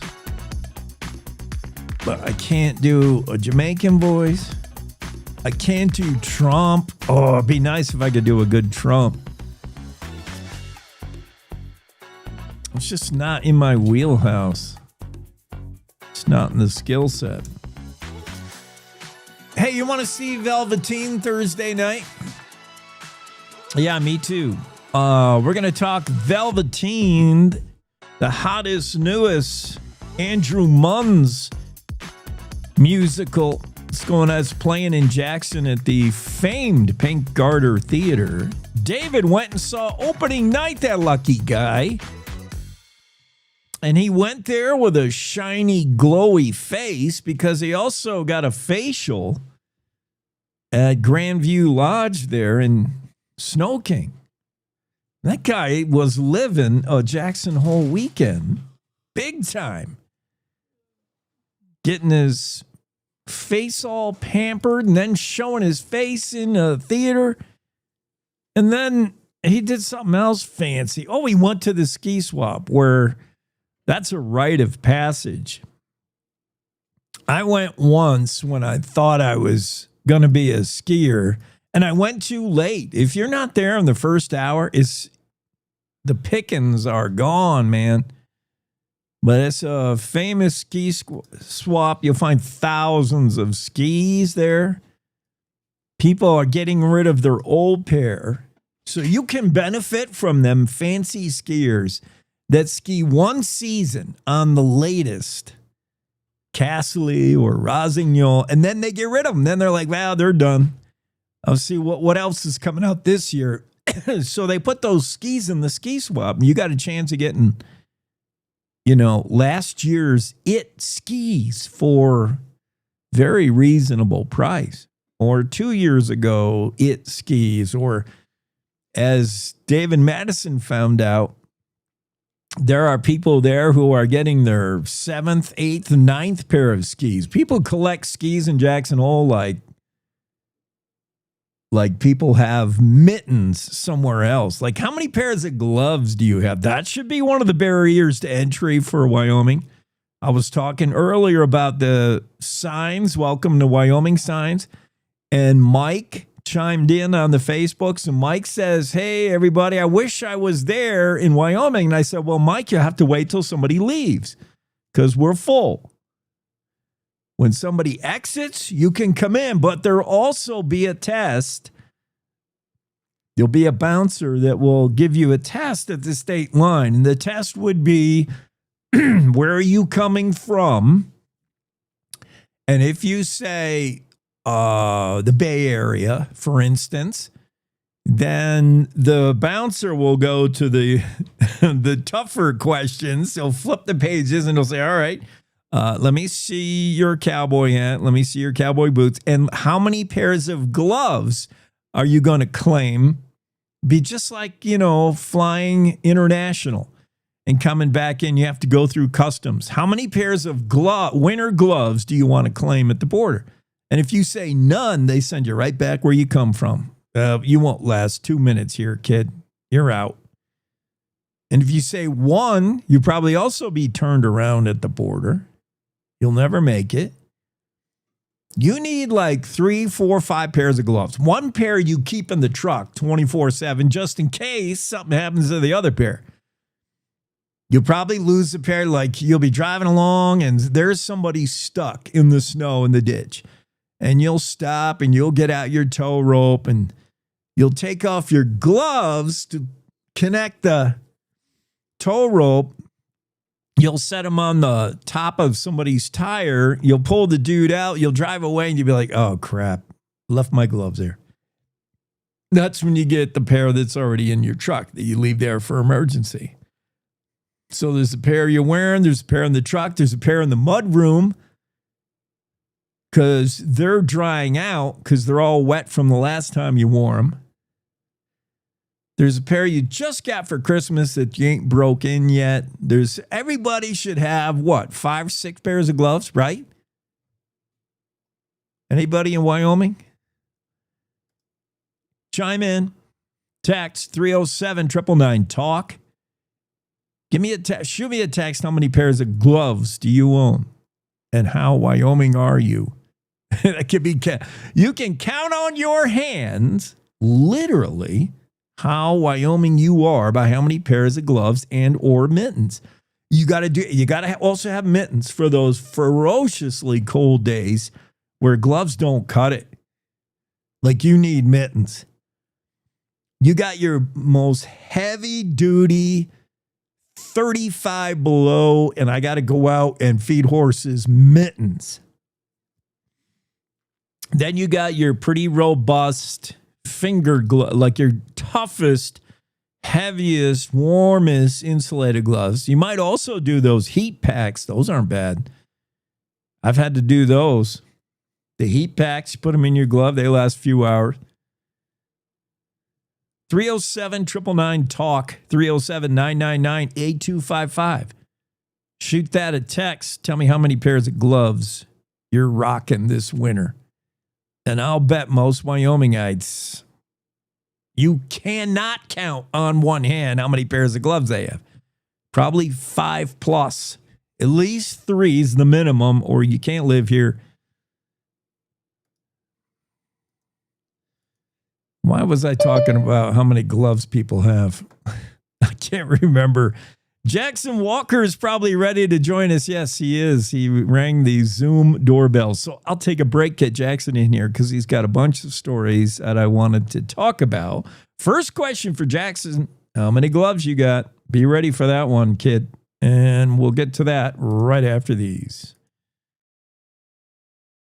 Wyoming is the cowboy state. From corner to corner, there are so many stories to be told, and more cowboys and cowgirls are turning to the Cowboy State Daily News team to keep them in touch with what's happening both locally and in other parts of Wyoming. I'm Riley Strand, videographer and production assistant for Cowboy State Daily Video News. We're proud to bring the most important stories to our viewers every day. The stories that start conversations, the stories that make us laugh, the stories that make us think. Our experienced journalists at Cowboy State Daily are crisscrossing the state every day, talking to those who know the news best. Every day, host Wendy Core and I talk to the reporters who are covering the topics, issues, and people that are important to Wyomingites. And in our daily newscast, we bring you those stories. Tune into the Cowboy State Daily Video Newscast every morning, only on cowboystatedaily.com. You're listening to the Cowboy State Daily Radio Network. Sometimes fatherhood I'm the first Viking who wouldn't kill a dragon. Can feel like an epic battle. But you will. But you can change your kid's world just by being there. And with a little help, you won't believe how high they can soar. All right, bud, you ready? I'm proud to call you my son. Come on! Never stop being a dad. To learn more, visit fathersincorporated.com. Logan Wilson here at the M Building in Casper, Wyoming. They do more than just support businesses and private events. They support nonprofits by offering reduced rates to help the community thrive. The staff here at the M Building have been incredible in helping me organize a fantastic event. They are great partners for those who want to make a positive impact on the community. Come check out the M for your next event.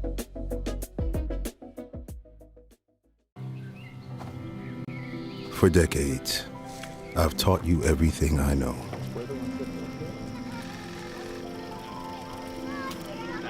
How to safely build a fire. How to control the flames.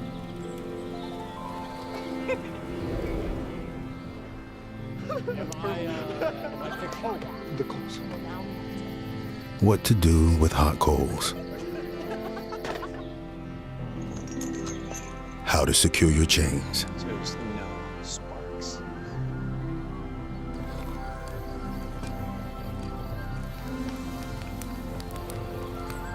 But I can only teach wildfire prevention. Only you can prevent wildfires.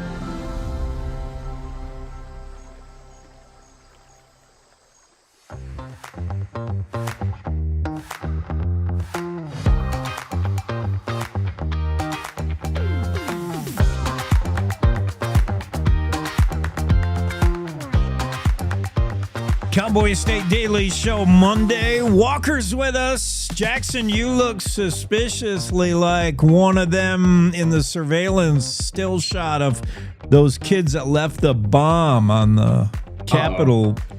Oh, no comment. Okay, I knew it. Actually, what I'm seeing is your byline on that story. You took, you and Greg wrote that story, and yeah, do we have anyone in custody? We sort of have an idea on two guys wanted for maybe putting the bomb on the emblem of the Capitol building. I don't know.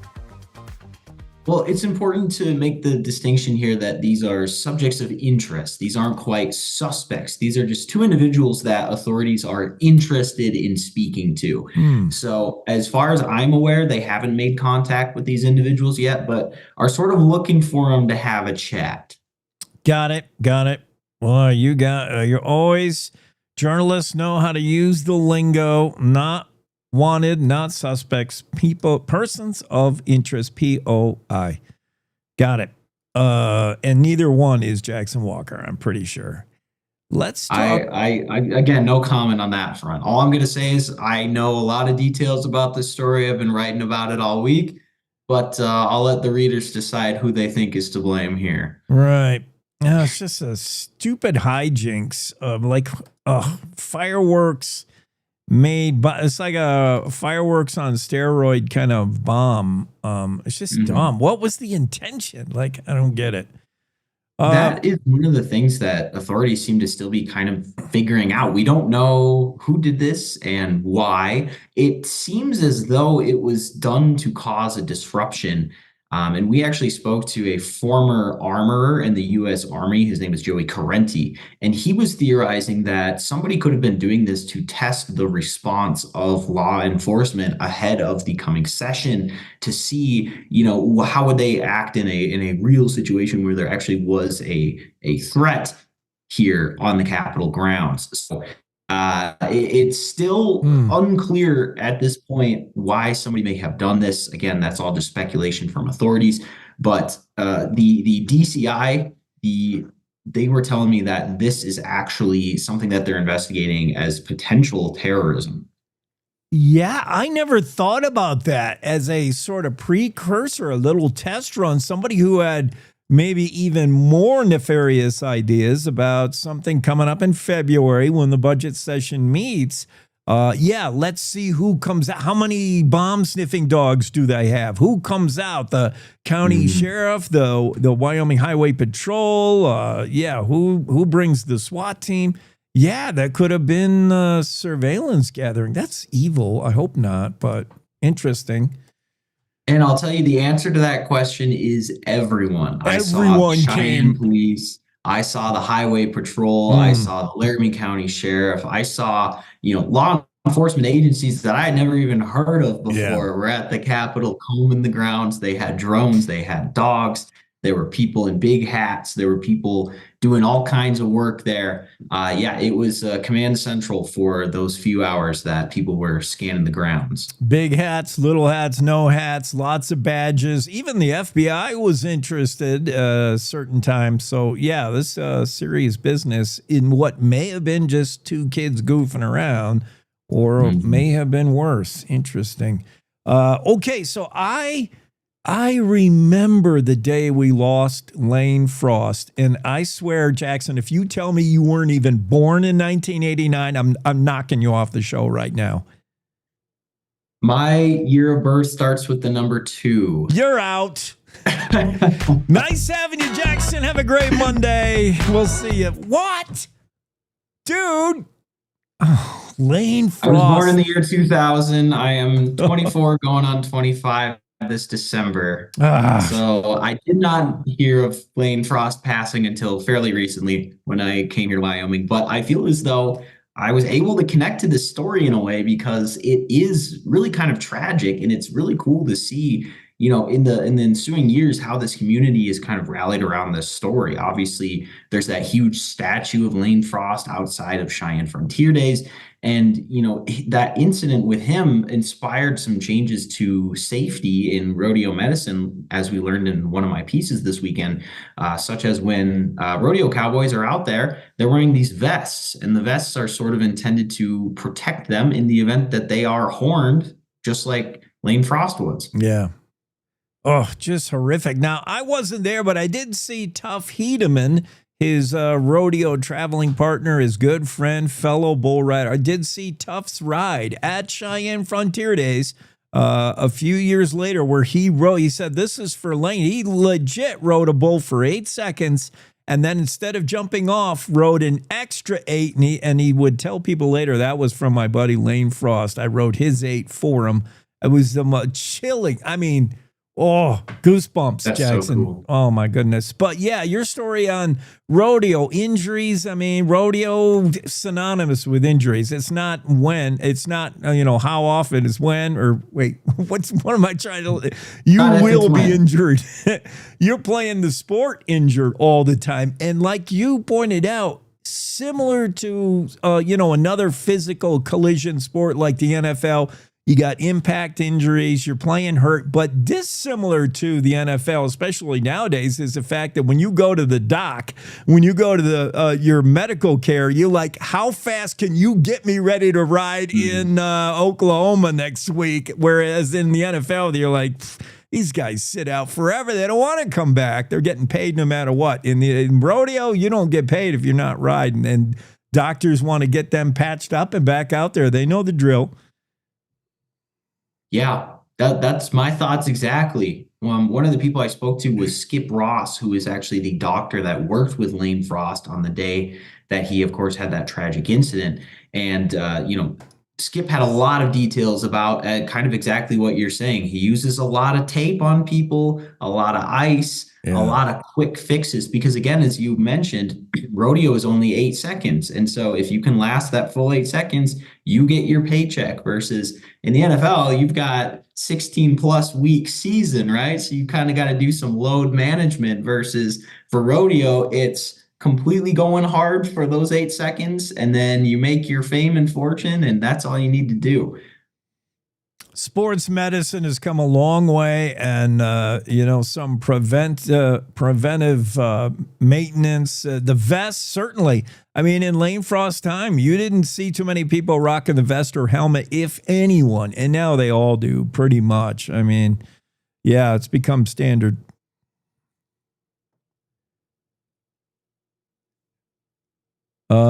I want to talk about, let's see, a youngster like you, born in 2000, and an oldster like Charlie Scott. Charlie Scott's been at it for 47 years in politics, and I don't know if he plans to run. He still hasn't decided whether he's going to run again, but Senator Charlie Scott, Republican Casper, he wrote the book on politics, and he's writing the book on politicking. Exactly.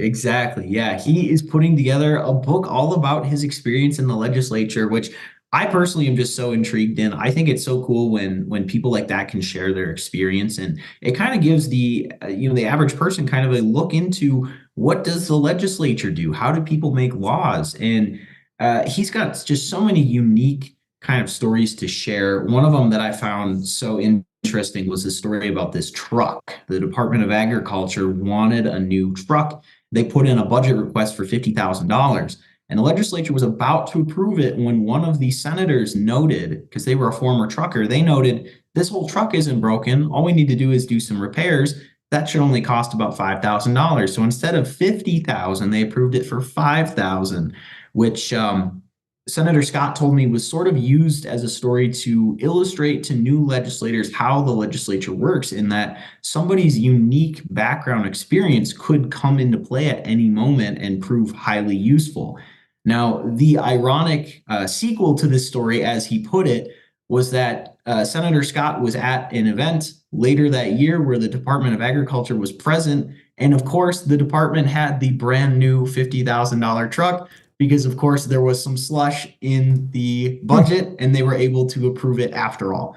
So he just used that as a really kind of ironic story to say, even though we do all this work to save people money, sometimes these things just happen anyways. Well, Charlie's one of a kind. He's been doing it a long time. And it does highlight the story of Russ Zimmer's truck, does highlight the uniqueness of the way Wyoming does lawmaking. And we don't have career politicians. We have electeds that do this for 1 month a year. Now, you could say while you're down there in Cheyenne, it feels like you're a career politician. It's a long month. But it's 1 month and you go back to your regular day job, your walks of life. Your day job might be a real estate agent. So maybe you'll have understanding of property tax issues where others don't. You might be a rancher. You'll have particular insight into the cattle industry, or you might be a trucker, whatever it is. Everybody brings something. Charlie Scott brings like almost 5 decades of experience. He's unique. Mm-hmm. And Charlie Scott's day job is he's a rancher, and he actually proved kind of hard to get a hold of because he's getting ready to sell some of his cattle. So, it continually impresses me. I mean, this guy is going on 80, if not already 80, and he's still out there every day working hard, moving cattle around and doing all that on top of legislating, writing a book, being involved in all of these conversations. So it's enough to make my head spin for sure. And, Senator Scott, very impressive guy. He attended Harvard University twice.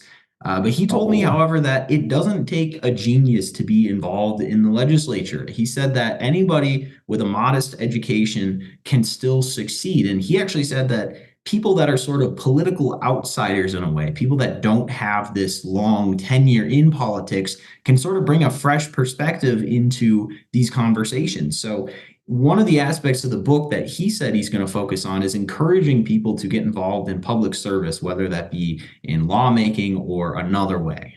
Especially people who would think before reading the book, no way am I interested in getting into politics, or no way do I think that's me. After you read Charlie's book, you may say, maybe I can contribute here. Maybe I can give back. Jackson, one final story. Why are women arming up here in Wyoming? I guess just to keep the statistics up. I mean, we're a state that, the average person has 2.7 firearms or whatever it is. But Wyoming shares stories with you. Women share stories with you about, some guy late at night in a hoodie that made him nervous. Some dudes driving up in four-wheelers and they're like, who are they? Women, just for safety, are arming up, and they're doing it right. They're getting instruction from firearms instructors.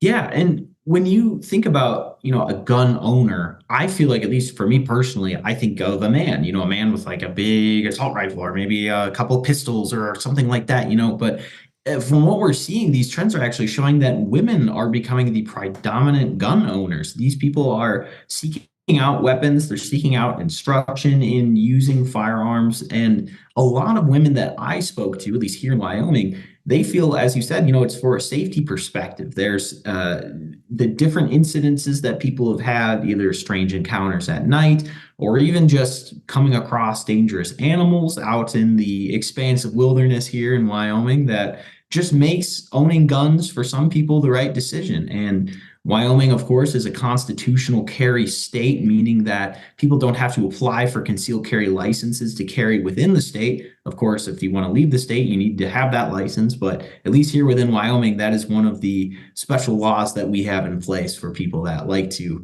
carry guns and use them. Chris Brock told about her incident late at night, 2 a.m. in a hotel hallway. And then for Heather Tisdale, it's about feeling safe when you're out and about in bear country. And she rocks a 44 in the old harness right here. And her husband's law enforcement, so she gets it. Whatever it is that causes you to feel you'll feel safer with a firearm. I get it. Women are doing it. And I can tell from experience, I can tell you from experience, whenever I go out shooting and I take a woman, especially if they've not handled firearms or shot at all, they are better shots than men statistically, by and large. And that's what this safety instructor said as well. He's like, women, they listen because they don't have preconceived concepts of how you do it, but they're good shots. Their eye-hand coordination, I think, is better than men for the most part. And my favorite anecdote from that story, too, is that all the men are trying to look cool. They're trying to imitate the video games and the action movies. And that actually ends up making them worse shots than some of the women who don't have that desire. They don't need to be like that. So take note, men. Yeah.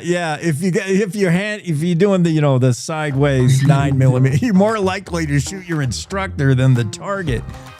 Yeah, interesting story. I appreciate it, Jackson. Fantastic. Don't share your birthday with anybody else. It's just depressing when I hear the 2000 date.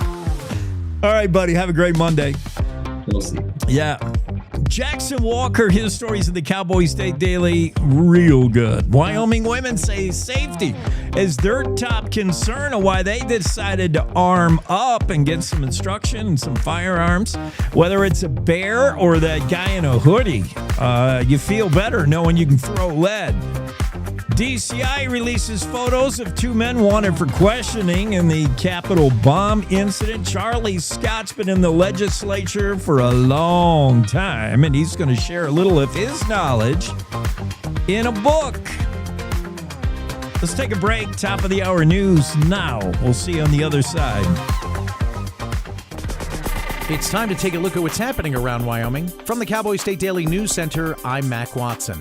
Former Wyoming Secretary of State Kathy Carpin has passed away at the age of 83. Cowboy State Daily's Claire McFarland reports that she spoke with Carpin back in November of last year, and even at 82, the former secretary was tough as nails. She took fire from the right. She took fire from the far left. She was a woman in Wyoming politics in the 80s. Even talking to her when she was 82, she was still sharp. She would still push back on you if you had something slightly wrong. So I think that toughness was through the mind, through the body, through the career for her. Longtime friend and political colleague Roger McDaniel says Carpin maintained an avid curiosity throughout her life, and she especially loved history.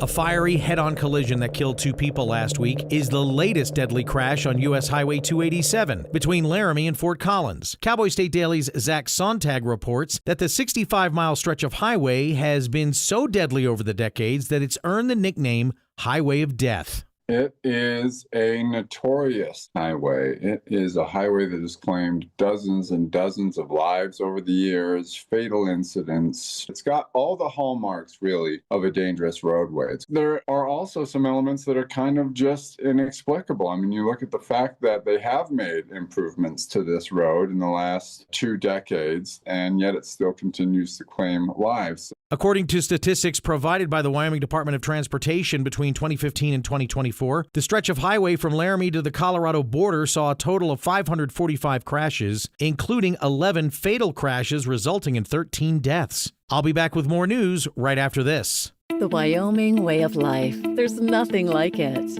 And no financial partner like your local cooperative credit union to help you live life the way you want to. We help you save for a brighter future, borrow for your dream home, start your small business. We've got your finances, and you've got plans. The kids are back in school, fall activities are happening everywhere. There's a lot on your plate. Let us help you afford life.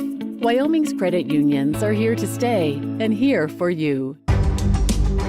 Cowboy State Daily News continues now. There is plenty of speculation that a body found 2 weeks ago in western Nebraska is that of missing Moorcroft man Chance Engelbert. But Cowboy State Daily's Jen Coker reports that former FBI Special Agent Tom Myers explains that the process to determine the cause of death, not just the ID of the person, takes some time. Some of the injuries would be very easy to determine, such as if there was foul play. What is more subtle, however, is say that this person either jumped from a cliff above or was pushed from a cliff above. That's basically impossible to determine because you can determine how a person, if they did fall from above. However, it's the subtleties that you're not going to be able to determine. The DNA analysis is a straightforward process, Myers says, and can now usually be extracted from any bone, even those exposed to the elements for 6 years.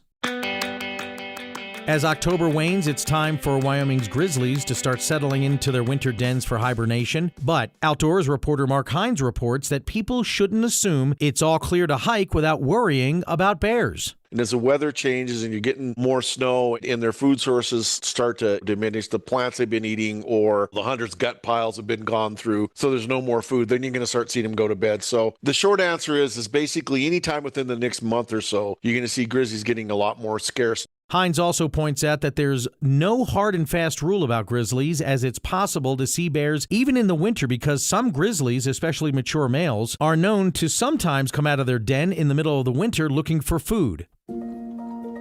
Film star Darren Dalton grew up in Worland, chasing sugar beet trucks. He then became that other guy on screen with Tom Cruise, Patrick Swayze, and Rob Lowe in movies like The Outsiders and Red Dawn. Cowboy State Daily's David Madison caught up with the actor, who still appreciates his Wyoming roots. He doesn't have the same kind of high-profile roles that he had on screen at the beginning of his career, but he is making a documentary about the making of The Outsiders, and he hopes to come back to Wyoming, and he hopes that a future project, a script he's written, it's a Western based in the 1860s, set in Wyoming, gets made. It would be something of a tribute to the place he had his early formative years. Dalton has many credits to his name as an actor, writer, and director. He's made guest appearances on popular television shows like Quantum Leap, Dr. Quinn Medicine Woman, and Highway to Heaven.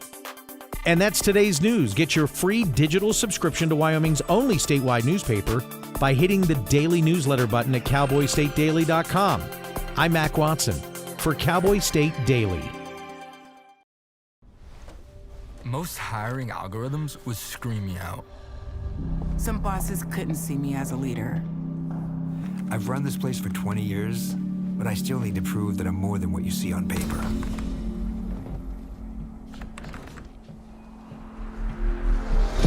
I've been running code as long as I've been able to reach a keyboard. This is what I do. It's second nature for me, coordinating 100 details at once. It's the way my mind works. I have a very mechanical brain. I sold them on my skills. You gotta be so good they can't ignore you. My magic is analytics and empathy. That's how I'm getting clients. You have to have the confidence in yourself to show up and defy the odds. I'm more than who I am on paper. I never got a college degree. And today, I'm the CEO of my own company. People want to tell me I'm one in a million, when actually I'm one of millions. Stars are all around us. It's time for them to shine.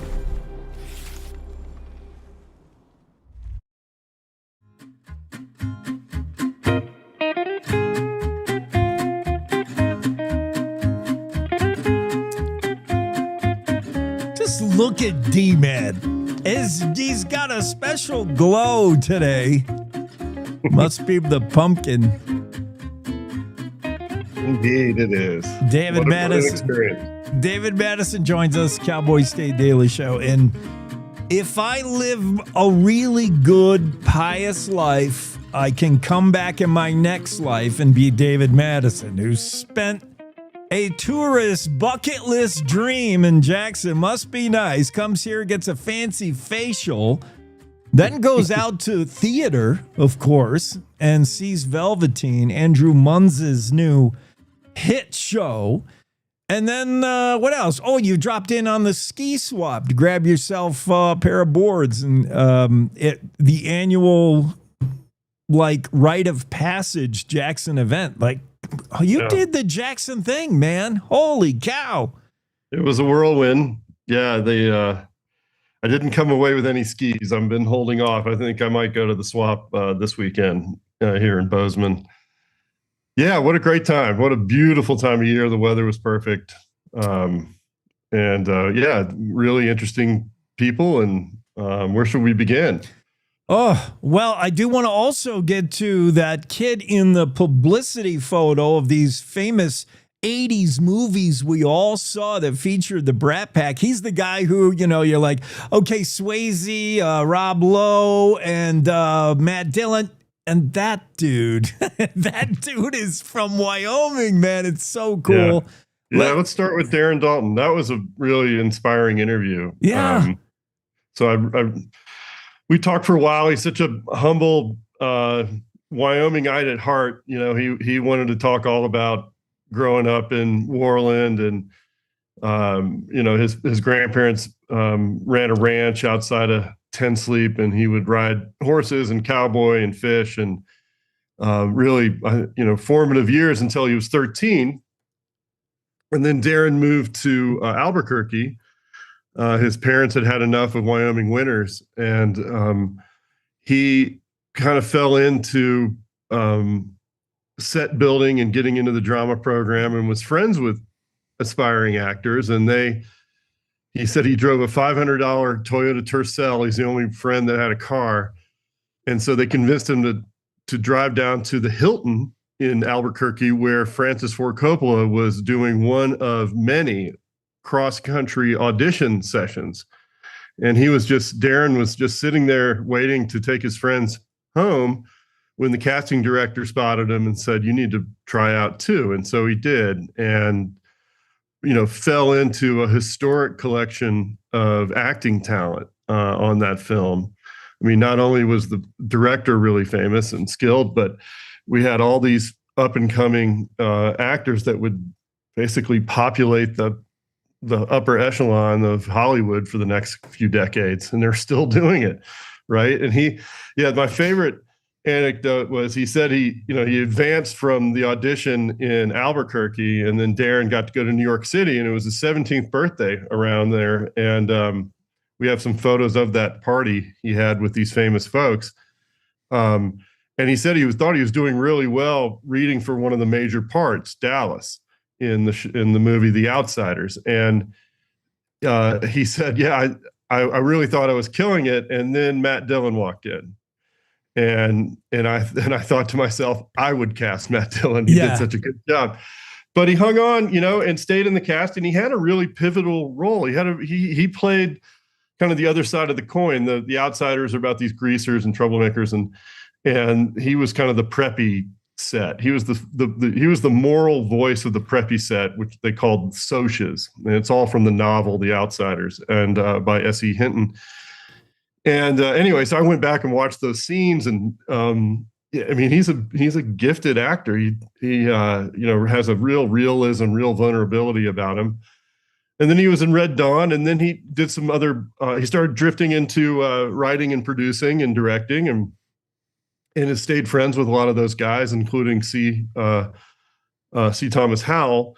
And he and C. Thomas are now in the midst of producing a behind-the-scenes making of The Outsiders, because it was such a pivotal gateway for all of these famous actors. And so I'm excited. We'll do another story when that comes out. That's going to be a fun watch.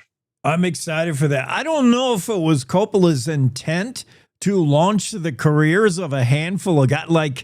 These kids, and you see from the nationwide casting call that I think he was looking for fresh faces, kids you had not seen in anything.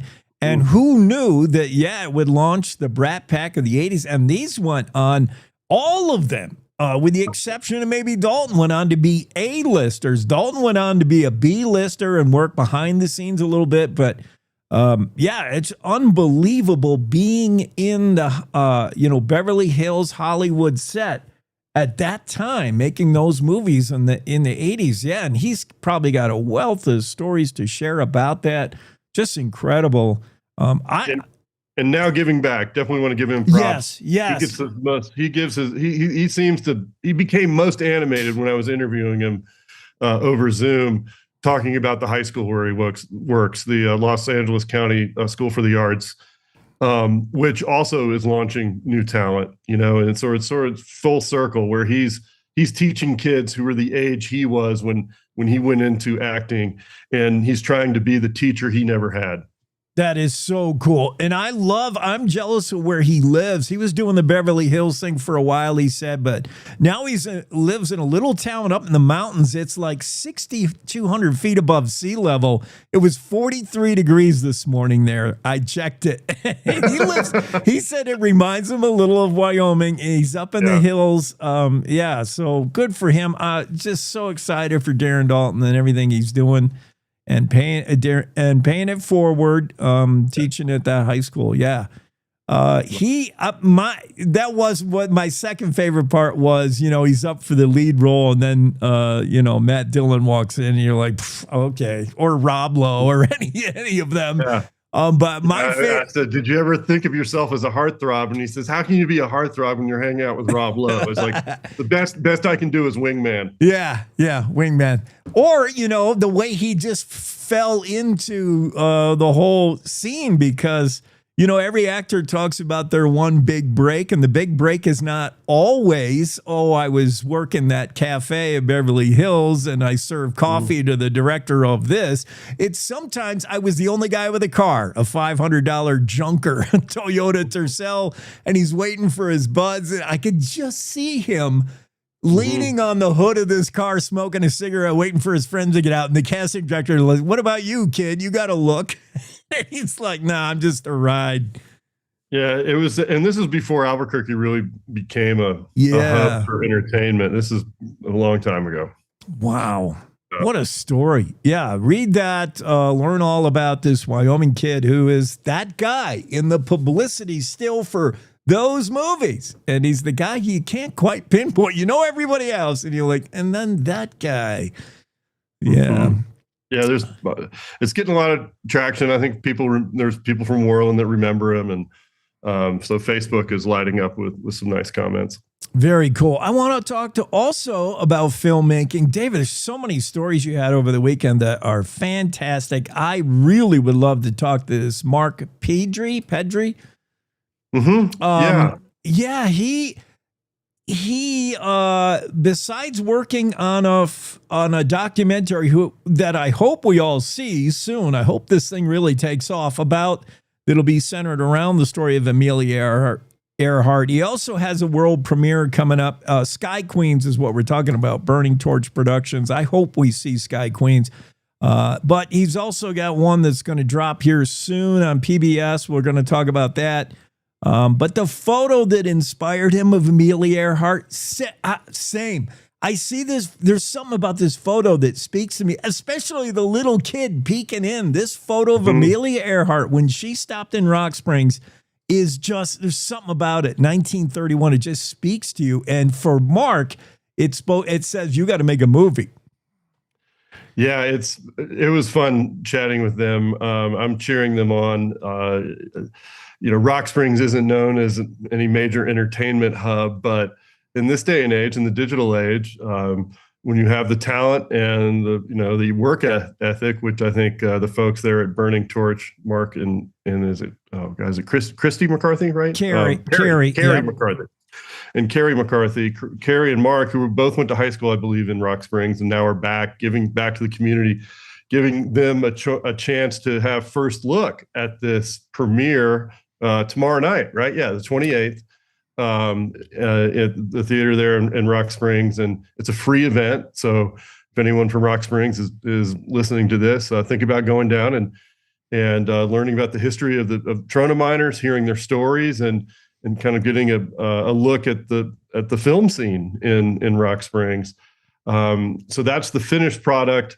And then this summer they started shooting Sky Queens, which is the working title, trying to pull the inspiration and history of Amelia Earhart's stop in 1931 in Rock Springs into the future by covering this air race that still goes on with female pilots flying from Alabama to Spokane.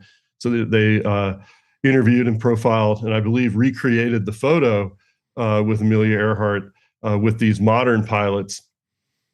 And who knows what else they're going to come up with. I know that I spoke with Joanna Kale, who's the CEO there at or executive director, I think, of Wyoming PBS. And she said this is the first of a series of documentaries about mineral extraction, the mining industries that have benefited the state so much. And I don't know if Mark and Carrie are going to be the ones producing it, but this Trona film will be the first in a series, looking at this world that means so much to the state. I like Joanna Kale a lot, and we had her on the show during the time when we saw the defunding and the clawback of money of NPR, and you did not want NPR or WPR or any of that attached, PBS attached to your name. You were like being run out of town. Joanna Kale's like, we do it different in Wyoming. What she's doing in TV, you show me another documentary about trona mining, for goodness sake. I mean, what's more in Wyoming than that? Joanna is really doing great things at Wyoming PBS. And the show, the world premiere of Far and Below, of story of Wyoming trona miners. And yeah, Mark, I can't wait to see the Amelia Earhart thing. I think that'll be genius. Good stuff, David. Let's go from the big screen to the stage of the Jackson Community Theater. Velveteen, a reimagined children's classic. I love anything Andrew Munns does. Did you see opening night? Did you drop in on the famous Pink Garter Theater? Wow. Yeah, I know, and I'd been to I've been to a show there 20 years ago, so there was a lot of memories coming back. Yeah, well, it was nice. Love to see the positive vibes, the community support and the ambition, the local ambition that realized this, taking Jesse Morgan's initial idea, and he's the son of a couple of actors who, came up in Jackson in community theater, and he is now a part of that very much, and had written this adaptation of the famous children's book, the Velveteen Rabbit, created Velveteen, collaborated with Munns to really fully realize the script, and then brought in this huge cast. I mean, there were so many kids, so many local people, and I think that in a world where you can, we now have text to video AI where you can literally type in the video creation you want and have it simulated, have it fabricated. That in that kind of increasingly artificial world, that this is real entertainment. This is real creativity, sparking a live on stage, neighbors performing for neighbors. And I think they just kept emphasizing that. And it really was driven home when I interviewed one of the cast members. And she just talked about how much she loves running into her castmates in town. And that it's basically, it's a very much a community building experience, start to finish. And then it was a visual feat. There's really complicated dancing and I guess, were they spears? Yeah, they're clashing with spears. So stagecraft that had to be taken very seriously. The lighting was unbelievable. It had a very cinematic feel, fantastical world, this magical forest bouncing around in time and between characters. And so, yeah, I just keep an eye on Tumbleweed Creative Arts. Next time you see something come up for them, highly recommend going to catch a show. Absolutely. The wife and I are going to go Thursday night. I was just getting my tickets online. Shout out to Andrew Munns, Tumbleweed, everything he's doing at the Pink Garter Theater. And a shout out to my two favorite actresses, and they may be your Darren Daltons of the future. Keep an eye on Lena Este and Drew McPeak. They're so good, Dave. This is Lena on the left.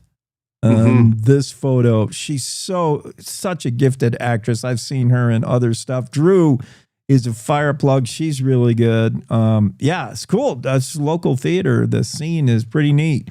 The scene gets pretty wild at a Jackson rite of passage for, where they do a little bit of skiing, whether you're looking for your 8th pair of skis, which is like the base minimum for your average Jackson Hole skier, or you're, just trying to get last year's skis. You better get there early, huh, David? Yeah, there was a huddle of kids from, I didn't know Jackson has a Jackson Hole Bible College. They were the first in line. Oh, wow.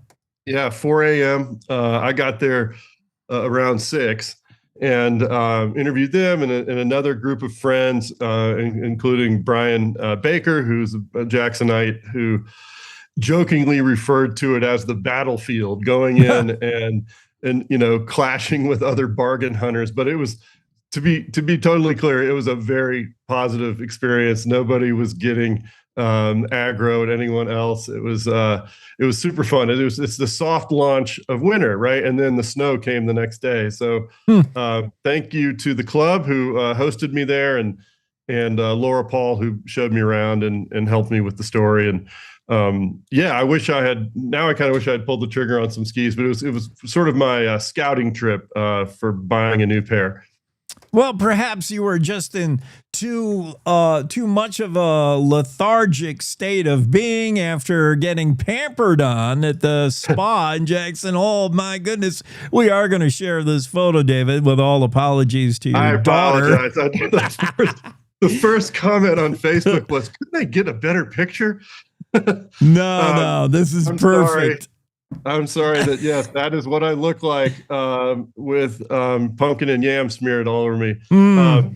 So a big thank you to the Grandview Spa, Olivia, it's spelled with an Olivia Anderson, unbelievable professional. I'd never had a facial, but I got to believe this was a top experience. Just the attention to detail, her knowledge of the process, all the science behind why it actually is good for your skin to lather it with pumpkin and yam.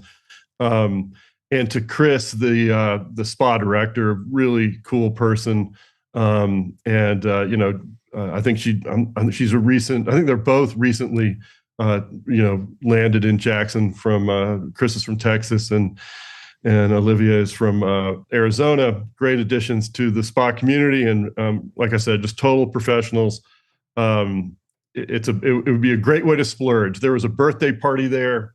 I didn't include that in the story because they weren't they weren't getting facials, but I spoke to them for a little bit and they had nothing. They were just raving about how spas are their thing and that the Grandview really topped the list of ones they'd have experienced in their time. And so, yeah, I'm not I don't have I don't go to the hairdresser, right?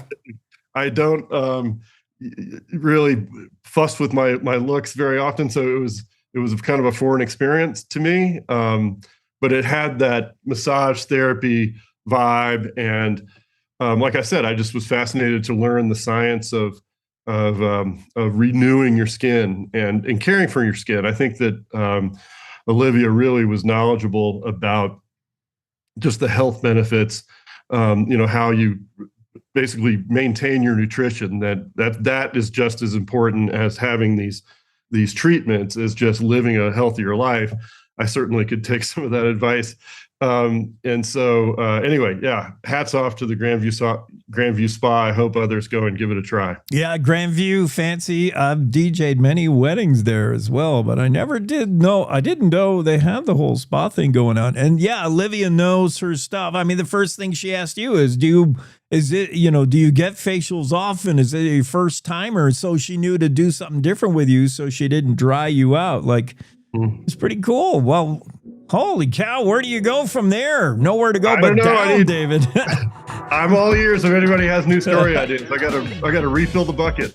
Golly, you did it all, man. Great weekend of stories from David Madison. Have a great Monday, buddy. Thank you. See you next time. All right. D-Mad was stories you've got to get on. Rock Spring filmmakers, their new one are centering around Amelia Earhart, you may see soon, called Sky Queens. Meanwhile, they're dropping the world premiere of Far and Below, a documentary on Wyoming trona mining. That's on Wyoming PBS. It airs tonight for the first time ever and in select theater. Speaking of theater, Jackson Community Theater, Andrew Munns, he's just a genius when it comes to staging plays and a whole cast of locals just knocking it out of the park and breaking their legs at the Pink Garter Theater in Jackson. Another tumbleweed production. The battlefield it is Jackson's annual massive ski swap. David was there as well, trying to stay out of everybody's way as they were bargain hunting for that pair of skis, man.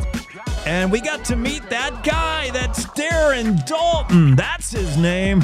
The Worland, Wyoming kid who shared the screen with some heavyweights in the Brat Pack era. Patrick Swayze, Rob Lowe, Tom Cruise. Yeah, he acted with all of them.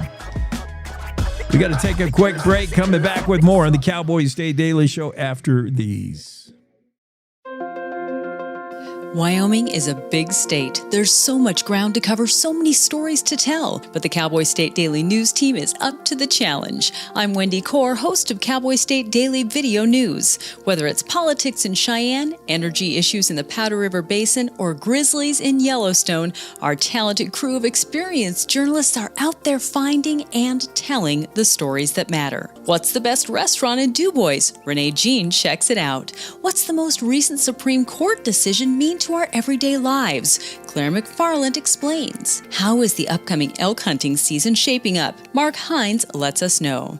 Every day, I talk to the reporters who are covering the topics, issues, and people that are important to Wyomingites, and in our daily newscast, I bring you those stories. Tune into the Cowboy State Daily Video Newscast every morning, only on CowboyStateDaily.com.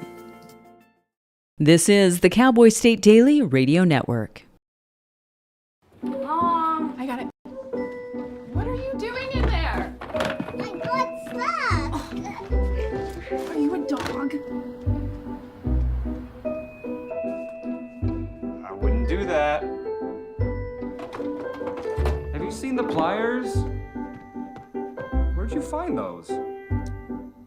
It's not your birthday. Sorry. Bye, Grandpa. Bye, Grandpa. Take care of yourself. What are you doing? What are you looking for?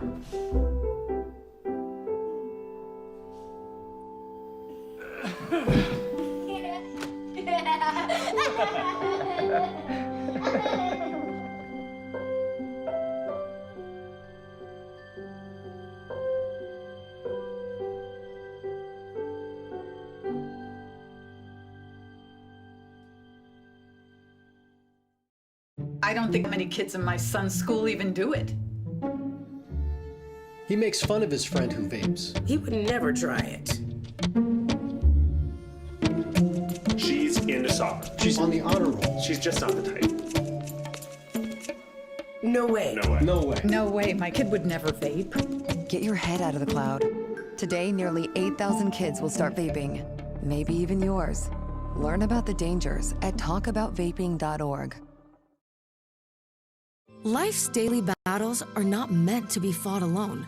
We're not powerless, so long as we don't lose sight of what's important.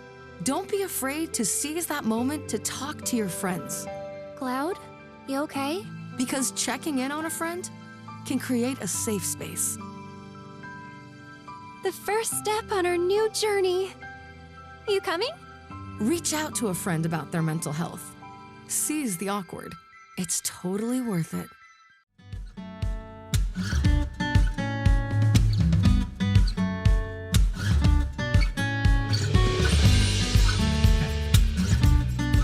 Monday edition of the Cowboy State Daily Show. You hear us on radio stations statewide, syndicated. You can also catch the show Monday through Fridays in the morning on the Cowboy State Daily homepage, cowboystatedaily.com. We're also on YouTube, where we have our own channel. Make sure you subscribe while you're there. Facebook Live as well, where Cowboy State Daily boasts over 180,000 followers. That sounds like a lot. Yeah, it is. We're on X Live. We're on wherever you download your favorite podcasts. So just get there and get with us every morning that you can. It's good to have you along. Here are the stories we're looking at this morning. David Madison, love his weekend work. A lot of good stuff. We should do a little bit of this day in history, I think, and then dig into more news. How about this day in history? Oh, by the way, this Big news that concerns Wyoming a little bit. Taylor Sheridan announced that he's leaving Paramount. He got a better deal at NBC Universal. So his contract ends. He's been working exclusively for Paramount, and they have him for both film and TV. So anything Taylor Sheridan does, whether it's screenwriting, story writing, acting, Paramount is going to lose its most prolific television creator. Certainly, Wyoming's Taylor Sheridan has closed a long-term film and television deal with NBC Universal, as confirmed by Yahoo Entertainment. A massive 5-year overall deal for film TV streaming begins January 1st, 2029. So Sheridan still inked to Paramount through 2028. And then after that, moving on to NBC Universal. That's huge news. Also, in other news outside of Wyoming, country superstar is trying to make the flamingo great again. They got to get the hat. We got to get the hat right. Instead of MAGA, it would be Mafaga. Make flamingo great again. The flamingo is, one of the older but storied history in Las Vegas Strip. Opened in 1946 by the mobster Bugsy Siegel. I mean, come on. What better backstory do you want than to be a casino opened by Bugsy the mobster? It has, for nearly 8 decades, the Flamingo has embodied all that is glitz and risk and reinvention in Las Vegas. But, lately it's not been, one of the newer. Every time there's a new casino down there in Vegas, that's the one everybody's got to go to. I mean, it was the Bellagio, then it was you just go through what is the newest, biggest. But it was one of the best one of the best old-time OG casinos is the Flamingo. It's the one featured in Ocean's 11. It just ended Donnie and Marie's run. They were there. They were the in-house run for 1,730 shows. My goodness. So how does the Flamingo choose to reinvent itself? Well, they're going to open a brand new 34,000 square foot entertainment complex, and they have inked a long-term deal with one of country music's biggest rising stars. Luke Combs is going to set up residence in the Flamingo. So that should put the Flamingo back on the map, I would think, and introduce a whole new set of Flamingo guests to the next era. Luke Combs brings with him a lot of country music fans, and if they all book to see him at the Flamingo and then book a room, yeah, I think they're on it. They got the right idea. Here are some of the things that happened in this day in history. 1817, Francisco Xavier Mina's force defeated Venadito, Mexico by Spanish forces. Defeated at. Okay. I should pre-read these, but it's more fun when I don't. This day, 1817, Francisco Xavier Mina's force was defeated at Venadito, Mexico by Spanish forces. This was all the fight over Mexico. Would it be Spain influence? Later, would Mexico be, U.S.? There was the whole fight with Texas. This day, 1858, it's the birthday of Theodore Roosevelt, would go on to be the 26th president of the United States. Theodore Roosevelt, born in New York City, but grew up a North Dakota rancher. You don't often see that. and then made fame out here in Wyoming for his hunting prowess. Theodore Roosevelt, born this day, 1858. Happy birthday, Teddy. 1862, Captain Peter Van Winkle of the 6th Ohio Volunteer Cavalry reported he had 28 men on station, and they had just completed the construction of a stable, brand new Platte Bridge Station. This day, 1862, the completion of the Platte Bridge.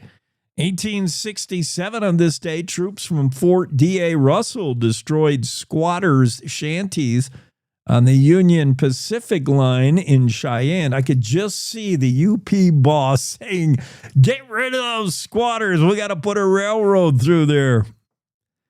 This day, October 27th, 1873, Joseph Glidden applied for a patent on barbed wire, the devil's rope. Barbed wire would have a huge impact on the Western Range. Speaking of Theodore Roosevelt, he got married this day. So he got married on his birthday.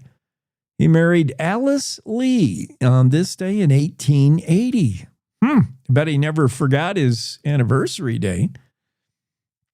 This day, 1918, Ed Herschler was born in Kemmer. Herschler would go on to be the governor of Wyoming from 1975 to 1987. Happy birthday, Ed Herschler, born in Kemmer this day, 1918. 1922, the Schwartz Brothers Haberdasher's store opened in Cheyenne. Don't know if it's still there. Should we check? I mean, it would be rare for a haberdasher to continue. Schwartz Brothers Bakery. Boy, those Schwartz Brothers got around, huh? Schwartz Brothers Bakery, and that's in Washington State, outside of Tacoma. So no, that's not Schwartz Brothers Haberdashery. Anyway, it opened this day in 1922. This day, 1933, the world was treated to a brand new release from Ernest Hemingway. His collection of short stories, Winner Take Nothing, dropped on this day in history. It included the short story Wine of Wyoming. First time we saw it in published work, 1933. This day in 1943, 1,281 people in Lusk registered for Ration Book 4. The Big Piney Examiner published the application form. This was back in war rationing days, where you got a war ration book and then you cut out the coupons so you could even go buy things like rubber product or whatever. 1,281 people in Lusk registered to get the latest Ration Book 4.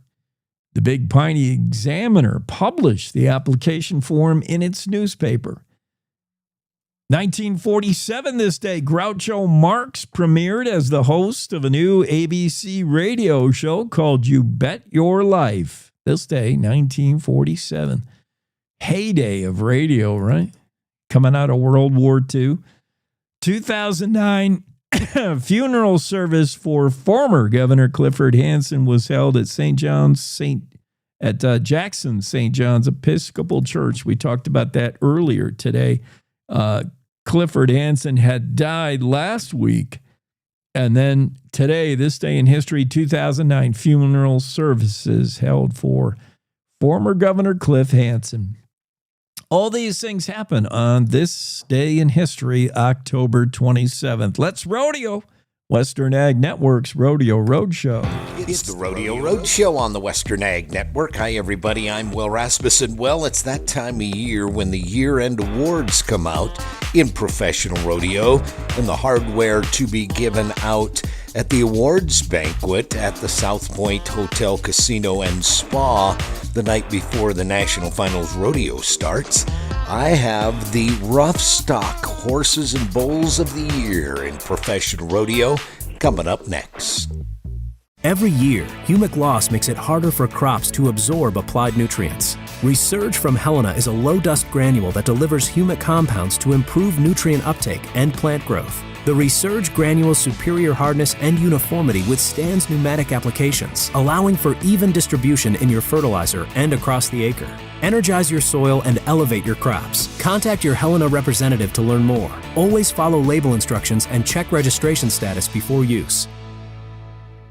Every dollar you spend on cattle supplements should give you a return. Too often, it doesn't. Smart Lick protein tubs fix that with consistent, self-fed nutrition that improves conception, calf health, and gains. No wasted time, no wasted labor. Just proven results that put money back in your pocket. Feed smarter, not harder. Go to smartlick.com. That's smartlic.com to find your dealer. The world champion bareback horse in 2025, Brookman Rodeo Company's Lunatic Heaven. The great Marvin Brookman started that rodeo company years ago out of Wolf Point, Montana, and they maintain their presence in the Big Sky country. Calgary Stampede's Disco Party was second. Pickett Pro Rodeo's Boot Barnes Nightcrawler, who's been the bareback horse of the year the last 2 years, in the number 3 spot. In the saddle bronc riding, Virgil from C5 Rodeo Company is the horse of the year. Virgil, a former world champion bareback horse of the year as well. So the Big Gray from Canada wins the saddle bronc horse of the year. Larry Culpepper from Pete Carr Pro Rodeo is second, and the Black Tie, a former world champion saddle bronc horse from Sankey Pro Rodeo and Phenom Genetics. In the Bull of the Year category, Magic Touch from Sankey Pro Rodeo and Phenom Genetics wins the World Championship. In the Bull of the Year category, Mr. Prefert from the famous Rosser family, Rosser Rodeo Company, is second place with Mr. Prefert, and Richard Slam from Pete Carr Pro Rodeo, third place in the Bull of the Year category. On the Rodeo Roadshow, I'm Will Rasmussen on the Western Ag Network. Back to the studio. Cowboy State Daily Morning Show with Jake continues. Yeah, we got to get you right from rodeo to a commercial break, but we'll be right back in 3 minutes with more of the Cowboy State Daily Show with Jake. Tired of the same old Saturday snooze fest? Wake up with your buddy Bags, John Baggett, on Cowboy State Daily Radio, where the coffee's strong, the opinions are stronger, and absolutely nothing is off limits, except maybe fashion advice from Bags. Trust us. From 6 to 10 a.m., we're talking rodeos and radios, teachers and preachers, UFOs and barbecues. 1 minute it's serious journalism, the next it's, did he just say that on air? Yes, he did. We chat with movers, shakers, and occasional fakers. We call out scammers, celebrate winners, and sometimes talk to people who swear they've seen Bigfoot buying tacos. Join the madness. Text, call, or email your thoughts, rants, and snack recommendations to 307-278-9598 or wyomingbags307@gmail.com.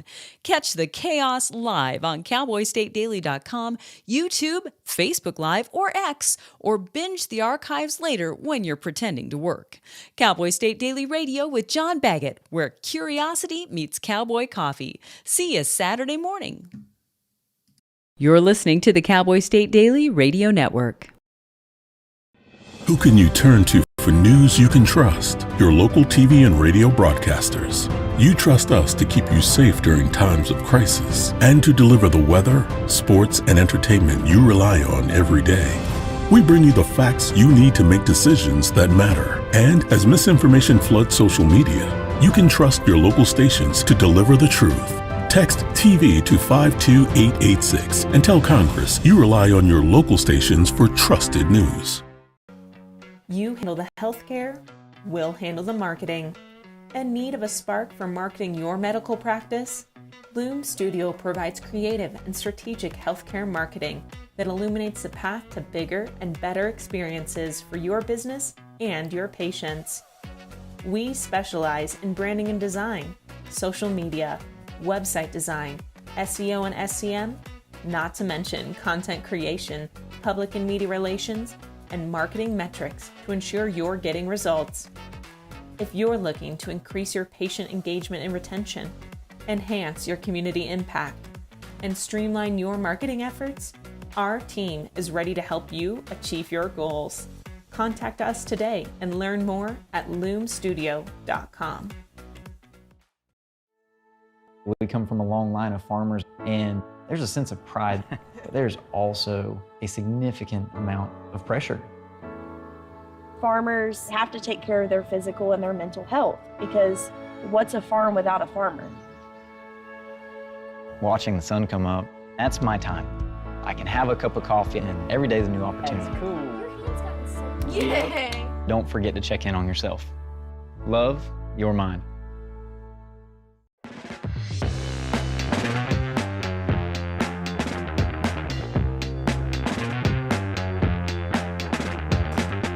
Hey, get back in here. Get back from the refrigerator. Get back to the show from whatever you were doing, because we got important news to share. Sean Berry, Cowboy State Daily, Washington, D.C. correspondent, drops some news that I think we would have missed if it wasn't for Sean. I'm not hearing this. I'm not seeing this anywhere other than the Cowboy State Daily. Bernie Sanders, famed Vermont socialist Bernie Sanders, who never met a Republican he hated, or never met a Republican he didn't hate. Like, he's got no love lost for the GOP. Let's face it. Bernie Sanders actually praised President Donald Trump this week. And you would have missed it. I mean, there's no way. He was on a podcast, and Sean Berry must have been listening in. I don't know. But during a podcast on the Tim Dillon Show, Sanders actually praised President Trump for his border control, his keeping the border secure. Bernie Sanders, it's a stunning turnaround. Sean Berry notes Bernie Sanders praising Trump on the border. He does not like Trump. He even said so on the podcast. Sanders said, here's the quote, this interview, this podcast on the Tim Dillon Show didn't make a lot of noise nationally as far as news until Fox News reported on it last Friday. Fox took note of it. So maybe Sean Berry and Fox News both listened to Tim Dillon, I guess, just to get the latest. And they noted that Bernie Sanders said on this podcast, quote, "You don't have any borders, then you don't have a nation, right?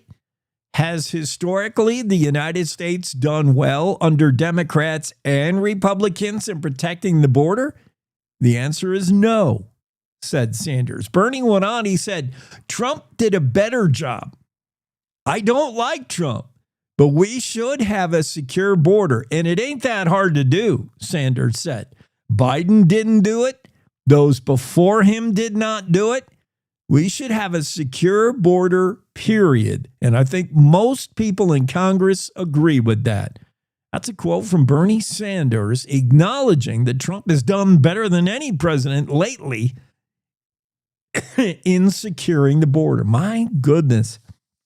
I would have never, ever thought those words would come out of Bernie's mouth. Amazing. Yeah, Bernie's been mentoring AOC, the Democrat out of New York that everybody loves to hate, and she's constantly being named on a short list of potential Democrat presidential material, assuming Trump doesn't go for a third term.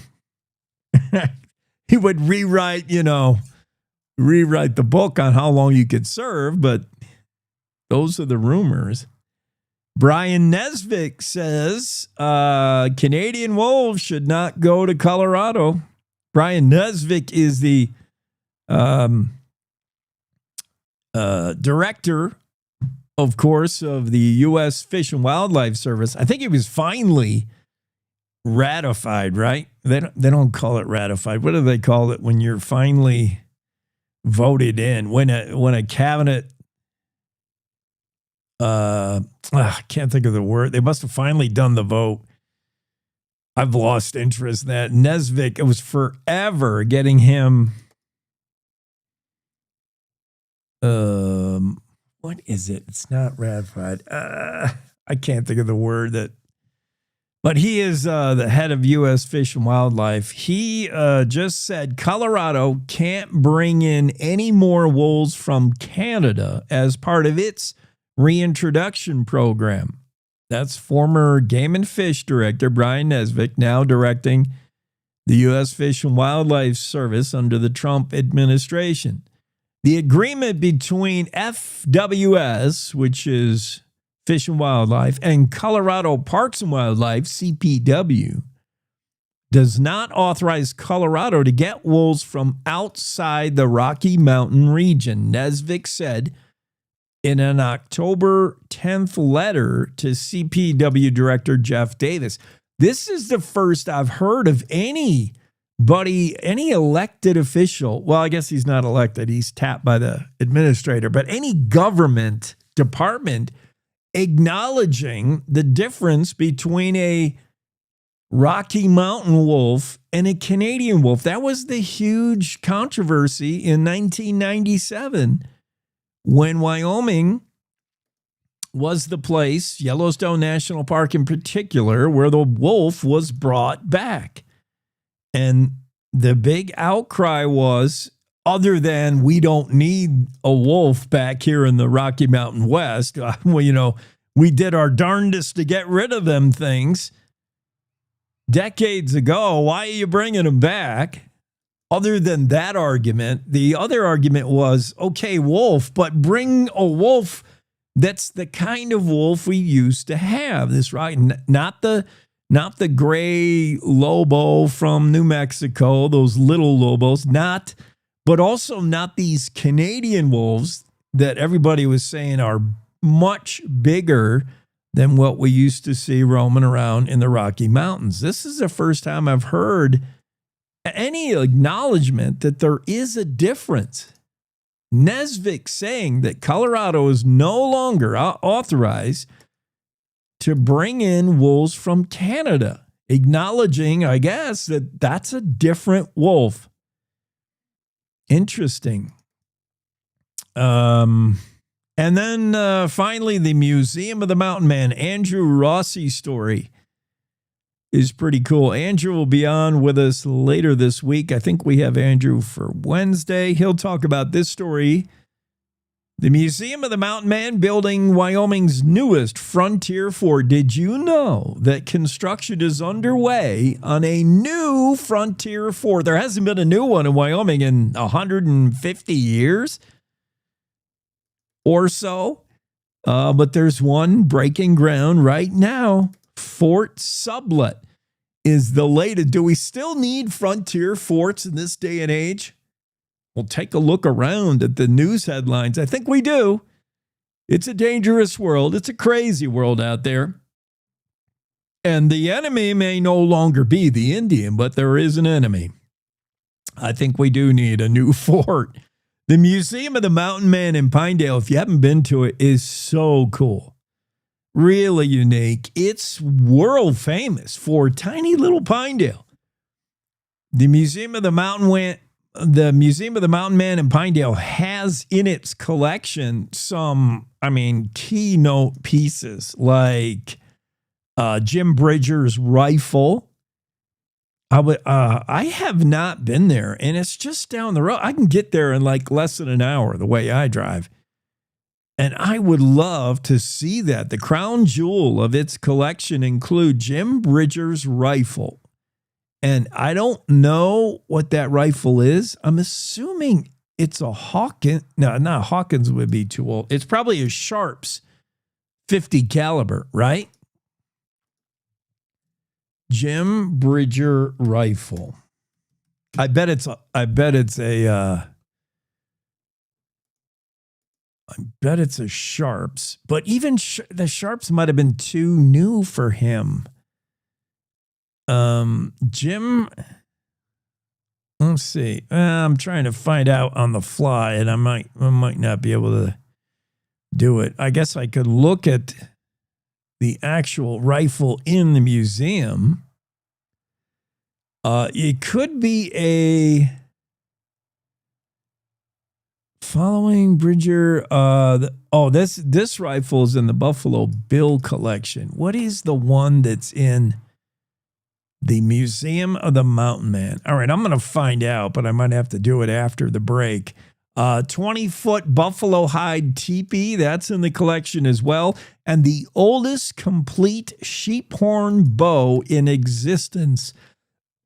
All these things you can find at the Museum of the Mountain Man in Pinedale. And the Museum of the Mountain Man in Pinedale is hoping when you visit next year, next July, let's say, in 2026, when they have their big rendezvous every year, they're hoping by then the Fort Sublet will be ready and waiting and opened. They'll have to get a move on it if they want to have it ready by next summer. But ground was broke on the new Sublet Frontier Fort. Museum of the Mountain Man's building Wyoming's newest frontier fort. It'd be the first since Fort Washakie back in 1869. We haven't built a frontier fort since. So interesting news from Andrew Rossi about Fort Sublet. Can't wait to see it down there in the Pinedale area. Hopefully it'll be done by next summer when they have the Mountain Man Rendezvous down there at the Museum of the Mountain Man. We're going to take a break for news. When I come back, first thing I'll tell you is what kind of rifle Jim Bridger was rocking. Because I have to know now. Gotta know. Top of the hour news break for our radio affiliates. We'll catch you on the other side. You're enjoying the Cowboy State Daily Radio Show with Jake.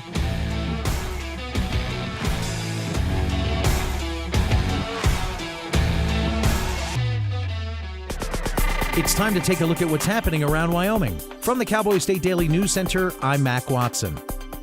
A Bighorn County family is mourning the loss of their 5 dogs after they escaped through a fence and ate poisoned meat placed on BLM land to kill predators. Cowboy State Daily's Dale Killingbeck reports that owner Trina Whittison said her dogs had to be euthanized and her children have been traumatized. Her fence got broke and their dogs got out, went onto BLM land and ate some meat that had been put out there and was poisoned. So the dogs over the weekend, 5 of her dogs died as a result of that, started having convulsions. And by Sunday, they were dead. The family's just struggling with the loss. The mom told me that she has 2 kids with special needs, and both of them are really struggling with the loss of these pets. And so a friend of theirs put up a GoFundMe to help the family because they had to put down the dogs. Poisoning predators on public land and having it affect pets has been an ongoing issue in Wyoming. In 2023, the BLM banned the use of spring-loaded M44 cyanide bombs, which had been staked in the ground and topped with bait.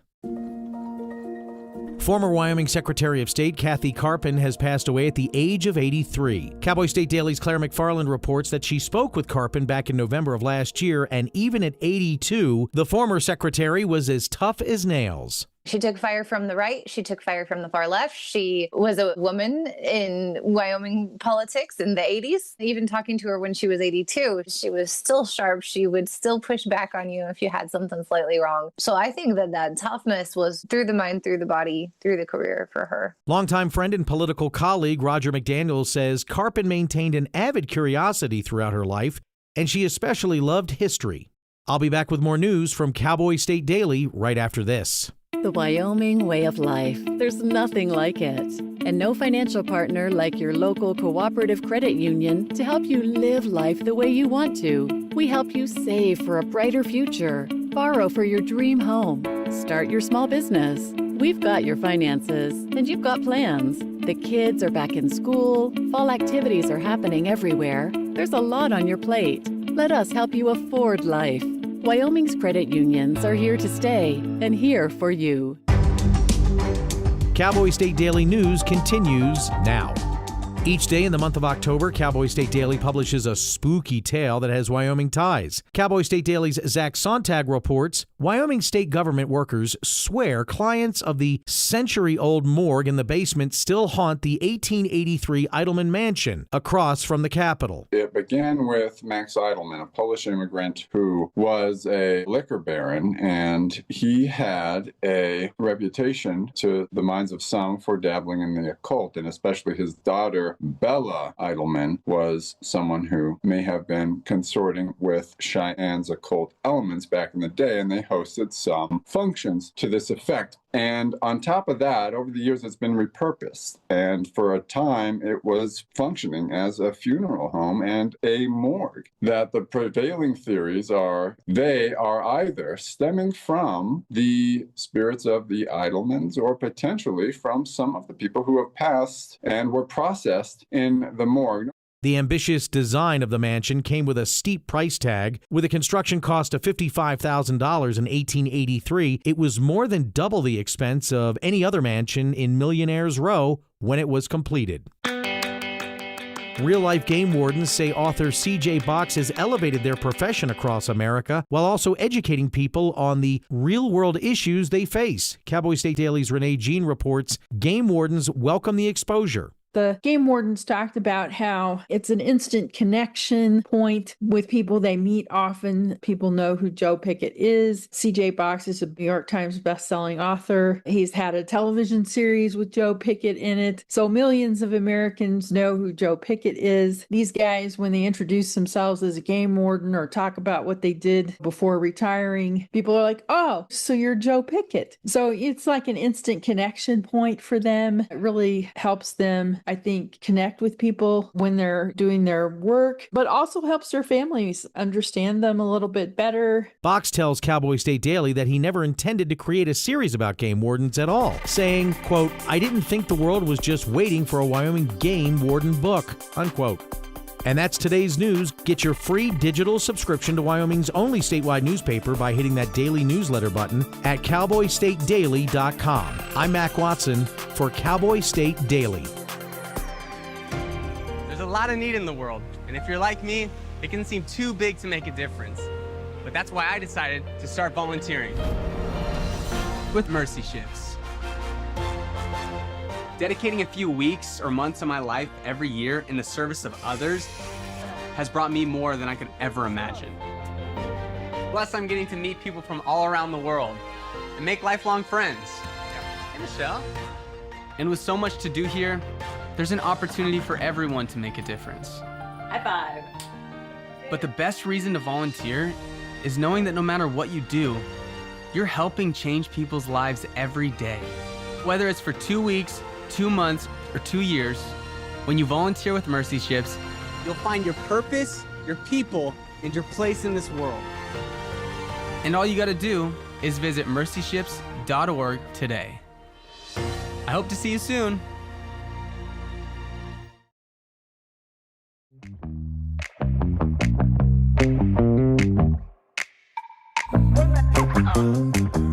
Cowboy State Daily Show with Jake. Dale Killingback drops in, and let me just update you on my search to find out what kind of firearm Jim Bridger was rocking.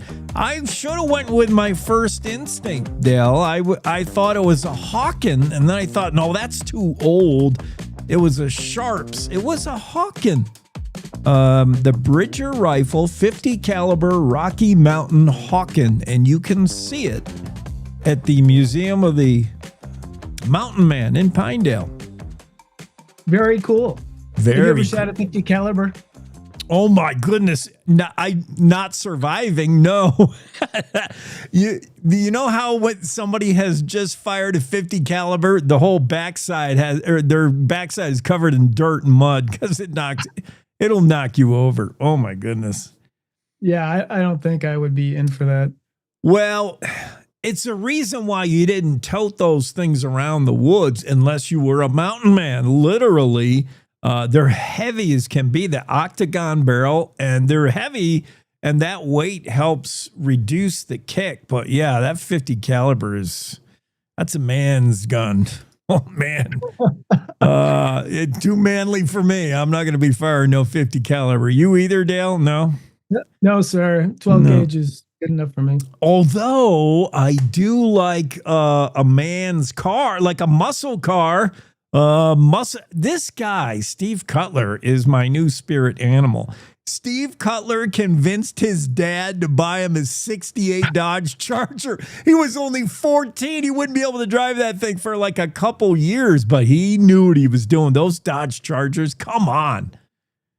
Yeah, it's such a cool story. Yeah, he was just somebody fascinated with cars as a young man, and he said he got that from his dad because his dad had this hot Dodge Coronet back in the day, and so he convinced his dad to buy it. And one thing I didn't put in the story was they drove it home and the engine caught on fire, and so he had to figure out how to open up the trunk and put it out with snow. He had to put it out with snow, so. Well, he's rocking a 440. My best friend in high school had a 68 Dodge Charger, and we used to drive it out, just cruise Main Street in a 68 Charger. That thing, I got to say, we had it up to 114 miles an hour once on a back road, but it'll do better. The speedometer goes up to 150, as Steve can tell you, because he makes speedometers. And he makes all kinds of Mopar stuff, all kinds of parts. This guy seems really cool. He's a muscle car dude.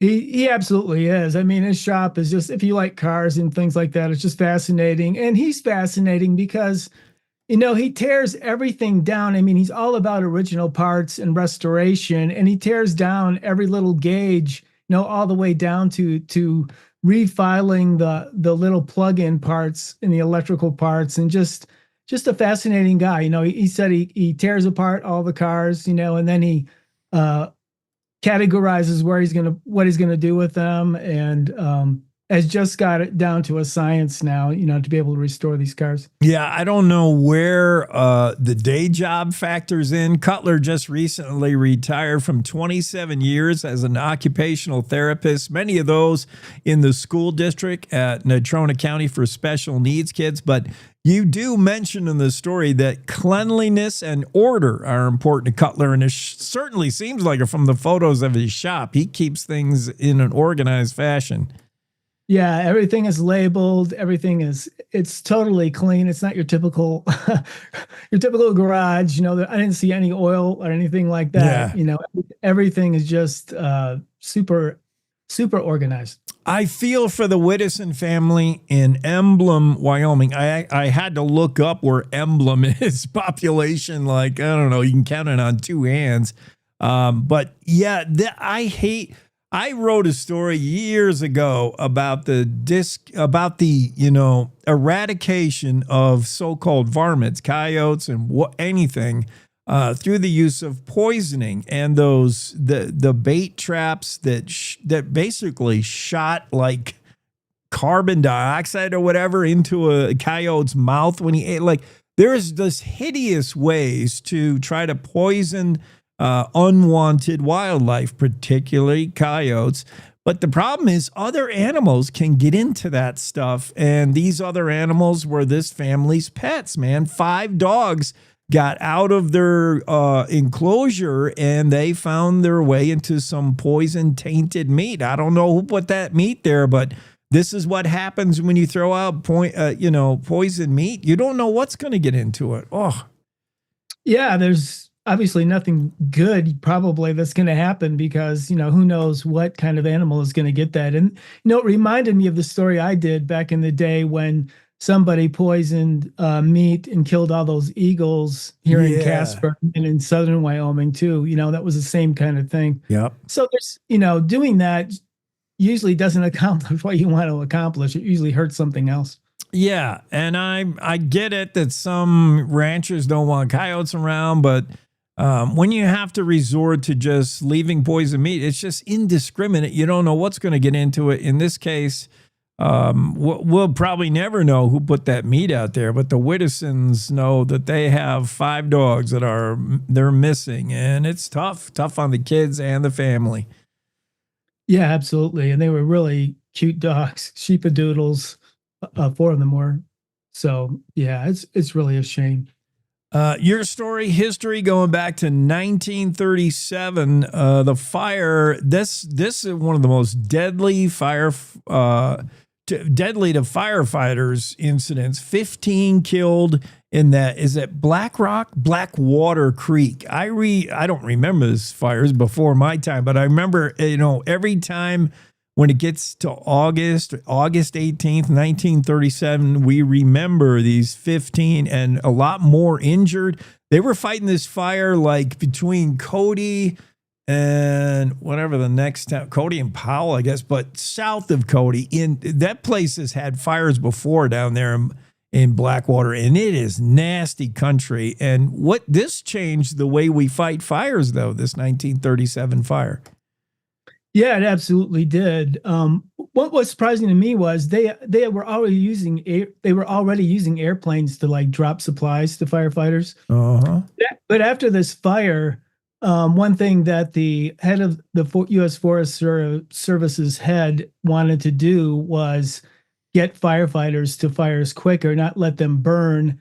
And so they actually started the smoke jumpers program because of this fire. It started a couple years later, but it was a trigger to start the smoke jumpers program. Yeah, try to attack them quickly and get at them and drop firefighters in. Who would have thought of a hot shot back in 1937?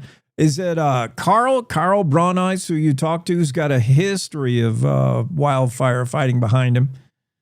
Yes, he does. He was one of the smoke jumpers. I think he graduated in 1977 from the smoke jumpers school, and he also led other firefighting teams in his career. So he had a lot of experience, and he's written a book about that fire and the lessons that were learned, and then the tactics and things that changed because of that fire. Yeah, read more about that. Read Carl's book and find out more about that in the story from Dale Killingback. That 1937 fire, tragic. How about speaking of aerial? This Rawlins pilot is pretty cool. Dwight France. His granddaughter got married in 2020, is now practicing law in Cheyenne, I think. I kind of know her through somebody. Okay. Just throwing that out there. Okay, yeah, he was what was really cool about him was 40,000 hours in the air and no accident, and his daughter and his wife told me that he was super conscious of safety, and if the weather at all, he was very good at weather too, and if there was any kind of weather issues at all, he wasn't going to be flying his people around. But he flew a lot of people that are known around the senators in Wyoming. Also flew George W. Bush when he was campaigning for his dad back in the late 80s, and seems like just a really cool guy. Ran a air operation out of Rawlins for many years. Yeah, and I think, the reason, we all know the quote about old pilots, bold pilots, and there's never both, but one of the big reasons I think this guy was so safe and had the safety record he did flying is because he factored in weather. There was a great quote from his wife saying he was absolutely, totally weather conscious, Candace said. And if weather at all looked iffy, he wasn't going to go. So no matter what, pilot, especially someone who come up in Wyoming, like they know, you got enough problems you could be faced with flying back, back in the day, including your 1956 airplane, and who knows what could break in that thing. But yeah, you don't need to complicate things by flying on a day that looks a little iffy. You just say no and you ground yourself. Yeah, absolutely. And that's absolutely what he did. Even though, somebody might be urging him to take them up, he wasn't going to do it.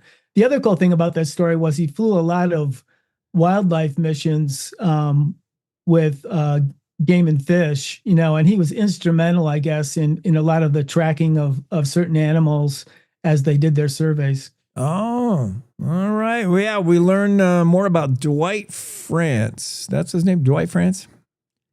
Yes, sir. Yeah, the pilot. How about Ken Montgomery? This Clark man I think he was trying to donate an organ, a kidney to someone in particular, but he wasn't a match. But we do learn about what it takes to donate organs, and it's a process. And he has now become a real advocate for donating. And boy, talk about, walking the talk. He's donated an organ himself.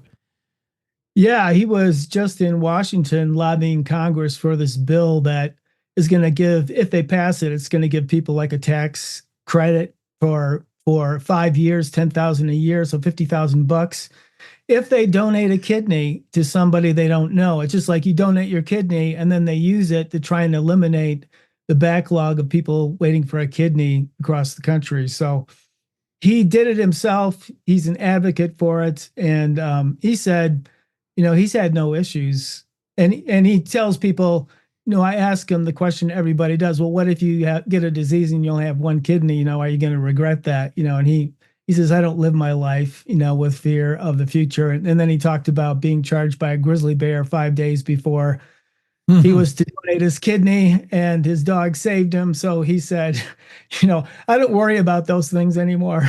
Yeah, true. An incident like that will put things in perspective for you. So, Ken, thank you. And yeah, the no wait list. You shouldn't have to wait too long if you vitally need an organ. His kidney turned out, we know who it went to. It wasn't who he was thinking of, but it went. Yeah, it went to this man in Arizona, and Ken actually was invited to go meet the family, did that.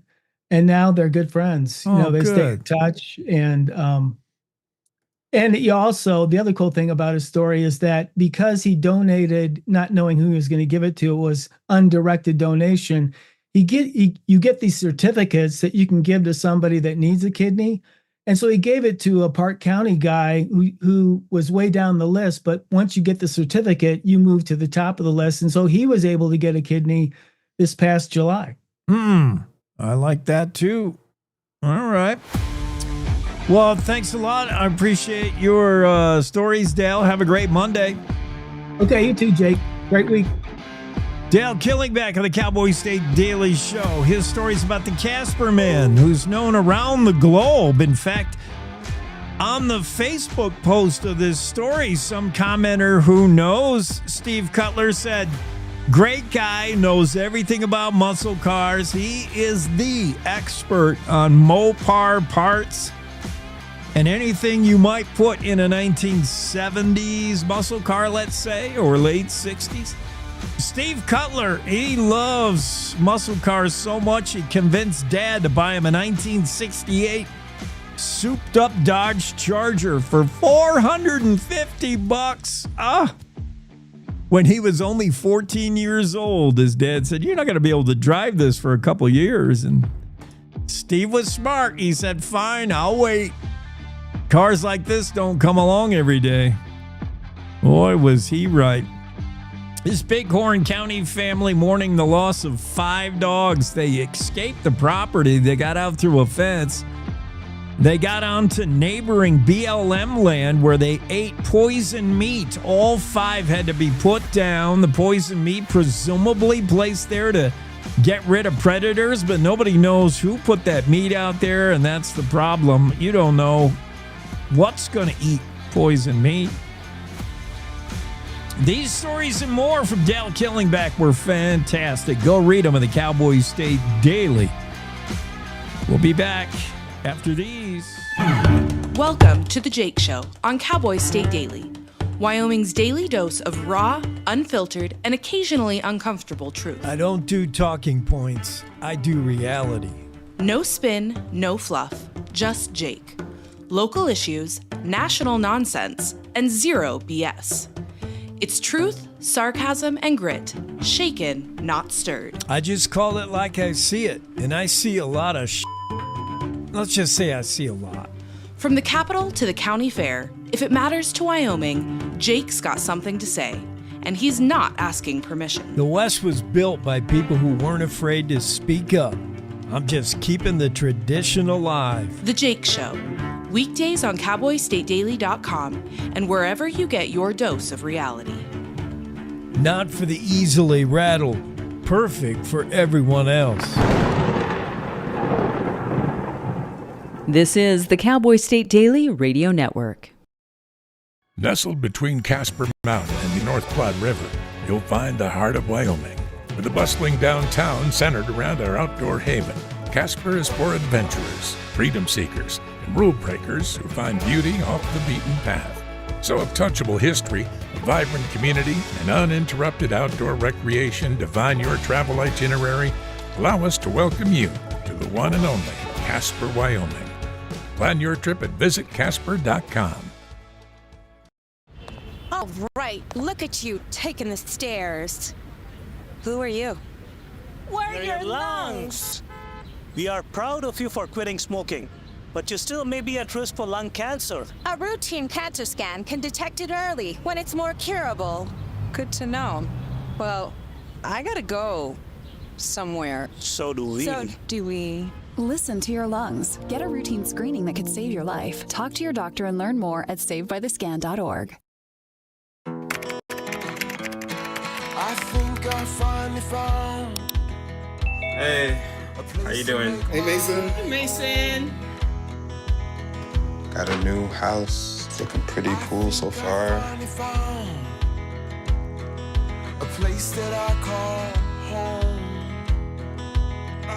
I'm teaching Louise how to cook some lasagna. It only takes a spark to make a fire start.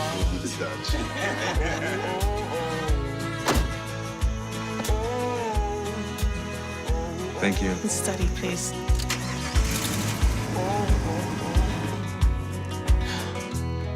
I think I finally found a place to make my own. A place that I call home. And this place that I call home.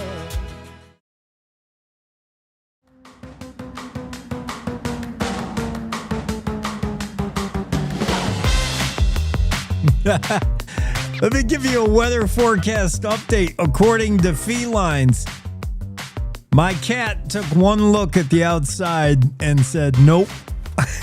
Turned around and walked back in. So that's the weather forecast. Cold and about a half inch of snow. What's it doing up there in Cody, Mac? We are actually expecting snow today as well. I think the first significant snowfall of the season. And I don't know about you, but I think we're kind of late. I think we're kind of overdue for some snow. And it really, I think, it's been kind of mild, kind of a mild winter. So, or a mild fall, I should say. And I don't know whether that bodes well for winter or whether we're going to get slammed. But we're expecting some snow as well, but not too much because it's going to warm up to about 40 anyway later in the day. Speaking of snow, we've been asking this question of our listeners this morning, and we had one chime in saying they're currently in Maryland prepping for Wyoming, and they have 6 pairs of gloves, 2 pairs of liners.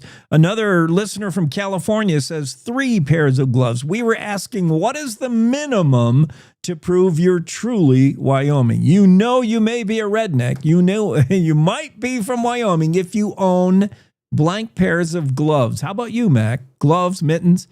1. What? 1. My father-in-law was born and raised in McFadden. He lived in Casper. He worked for the oil company. Ooh. He became a draftsman for Marathon. He still goes to church because he's 84 now. He still goes to church in the middle of January with a button-down shirt, and that's all. Oh, my. He is Wyoming. Okay. He is Wyoming. So I learned real quick. You don't need driving gloves and then another backup pair of driving gloves and then a heavier pair of ski gloves in case you go skiing. You don't need any of that. You need one good pair of gloves that will not get wet or at least moisture resistant. Because he used to go hunting elk and moose all the time, deer all the time.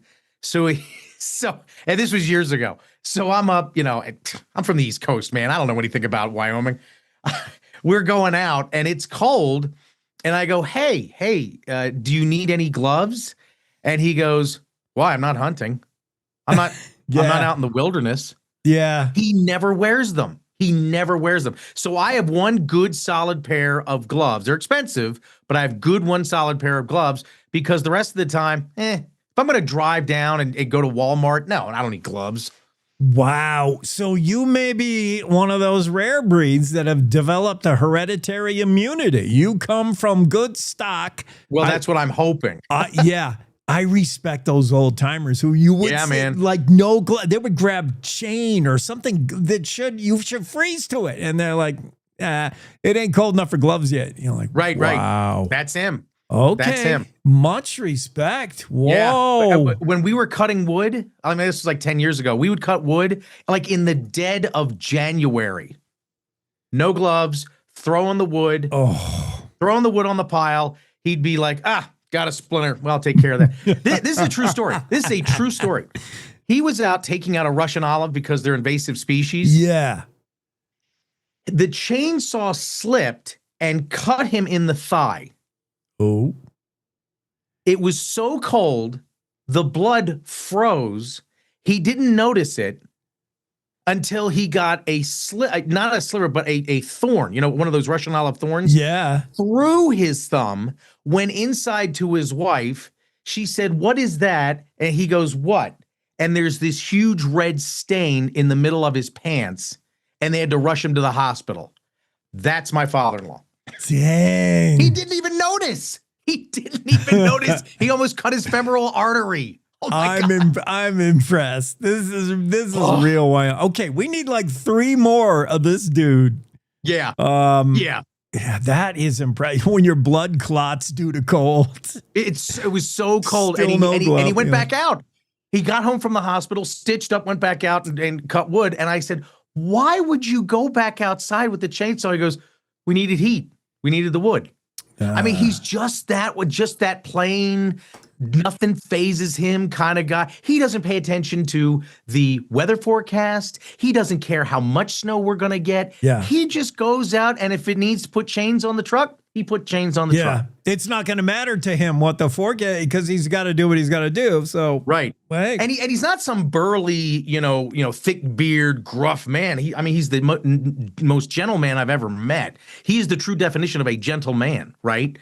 But he just, when he was raised, they didn't have much, so he learned not to live with a coat. He learned not to live with gloves and just kept doing it. Just amazing. I want to ask you what over the weekend, what stories Cowboy State Daily impressed you most, made an impression on you, and I want to see if we're thinking alike here. So we'll do a 3, 2, 1, like a rock, paper, scissors, and we'll both name the story that really wowed you the most over the weekend. 3, 2, 1. Highway of Death. Dalton. Oh, Highway of Death. No disrespect to Kathy Carpenter, and I'll get to her in a minute. She was a stellar titan of a politician. Don't get me wrong. And I haven't been able to talk about her yet, so I'm glad. Okay, yeah, we'll definitely talk about her. But when you said impress, it's not impressed like, wow, that's really cool. Yeah. I talked to the reporter, Zach Sontag, yesterday about this is basically U.S. Highway 287 between Laramie and I think Fort Collins, or at least the Colorado border, right? Yes. This particular stretch of highway is so deadly, they actually looked into how to take the risk factor out of it. They can't figure it out. They cannot figure out, why do people have these horrific. Yeah. I mean, we're not talking about somebody falls asleep at the wheel and unfortunately, rolls their car and dies. We're talking about like in the middle of a long stretch of highway where you can see up into Canada, for God's sake, people get in these fiery crashes. And so I talked to Zach about it, and he goes, YDOT has tried for years to mitigate this risk factor on this highway, and it's still one of the deadliest stretches of road in America, not just Wyoming, in America. So that again, it wasn't impressive like, ooh, wow, that's really cool. No, it was like, are you serious? They can't figure out how to make the road safer. Just amazing. Just amazing. But Kathy Carpon, my wife used to work for the AG's office down in Cheyenne. That's way before we met. And like she worked, different cases and stuff like that. So she knew of Kathy, but didn't work with her. And she told me, because I said, hey, did you know Kathy Carpenter died? She didn't even look up. She was reading a book. She didn't look up and basically said, we need more of her. We need more people like her. I mean, just boom, that was it. Like, we need more people like Kathy Carpenter. And it's true. It's true. This is the equality state. Yet, Wyoming is like 48th as far as women representing people, right? We've had female governors, but we haven't had a female governor in a really long time. And this woman was really, I mean, if you go back, this woman got into politics in the early 80s. Not exactly a feminist or feminine or woman's world like we associate with now, right? This woman got into it when we're talking about, Ronald Reagan era. We're talking about Tip O'Neill era. We're talking about you had to have a strong gut and a strong wit, almost like a Margaret Thatcher. You know how Margaret Thatcher could just put anybody in their place, just boom. In the House of Lords, the House of Commons, whatever. But Kathy wasn't like that. Kathy was strong but kind, and that's what I really admired about her.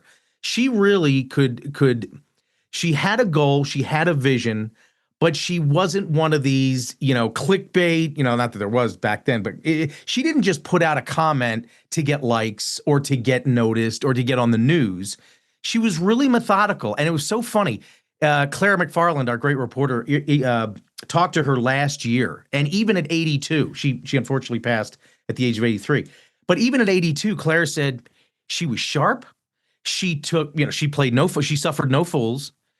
But she said, I don't know if I would get into politics now, which to me is amazing because back then, that would be like you and me saying, oh, I would never go back to that muscle car era. What? Compared to now versus then, she would not get into politics today, even though she came up through the bloody knuckle ranks of politics in Wyoming back in the 80s. So I thought that was pretty interesting. Yeah, that shows you what, somebody who's been through the war thinks of the war now. Like whole different thing. Right.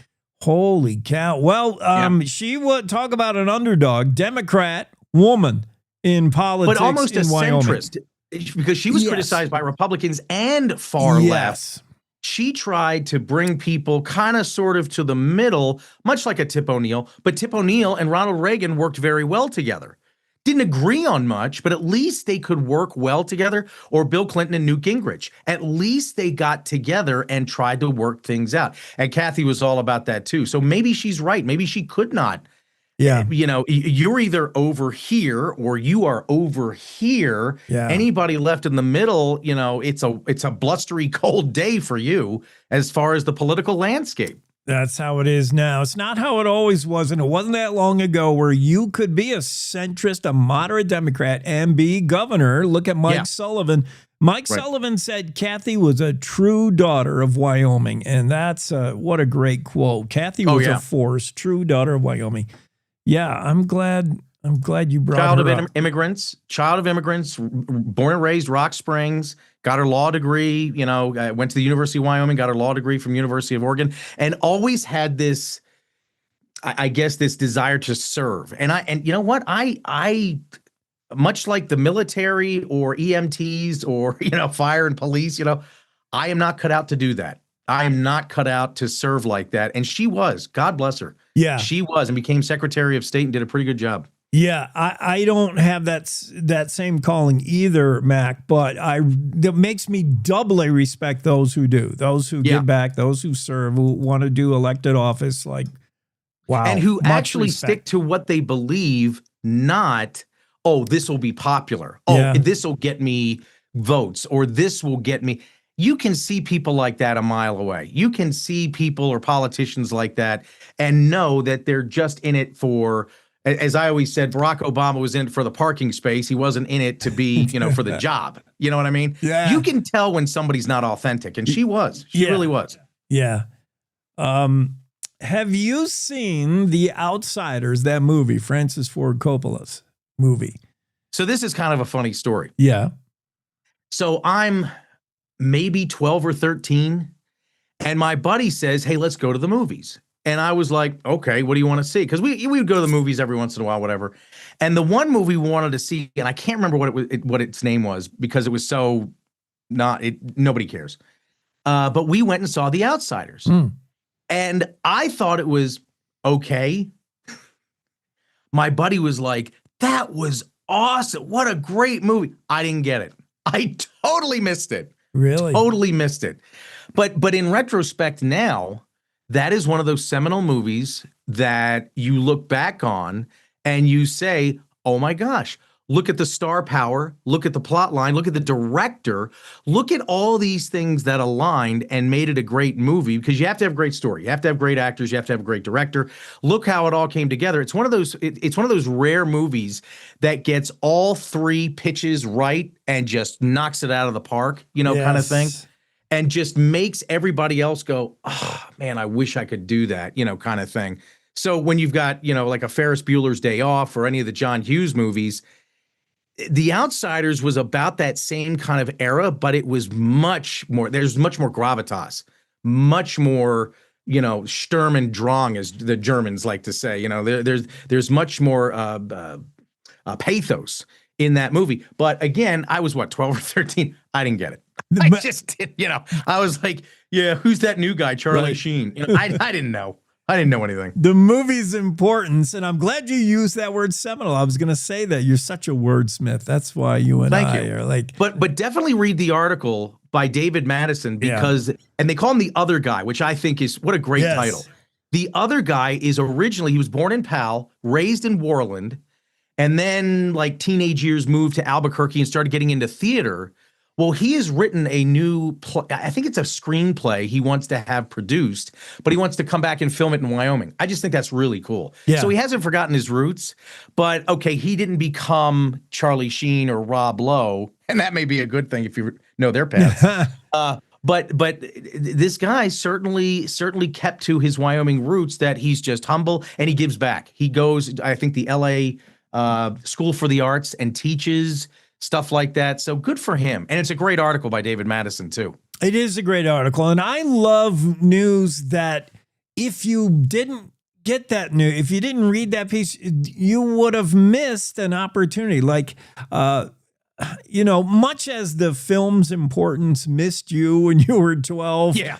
You probably missed this guy. You're looking at a publicity still from the movie poster, The Outsiders, and you're like, oh yeah, there's Tom Cruise, there's Patrick Swayze, there's Rob Lowe, who's that guy? That guy. Right. What happened to that guy? Who is that? Yeah, who is that guy? That guy is from Moreland, Wyoming, man. Right. And he's right. It's just, I'm glad you brought that up too, that you like these stories that it's like, wow, I didn't know that. Yeah. I implore people. Audra Draper lives down in Riverton, and she is a knifesmith. And I got to tell you, I don't know if you're a cook or not. My wife, a number of years ago, got me a handmade, like all-purpose utility knife made out of carbon steel. Not stainless, carbon steel. Yeah. Changed my life. And this woman decided back in 1992 to be like, hey, I want to do that. I don't know whether you've watched that show Forged in Fire, on the History Channel.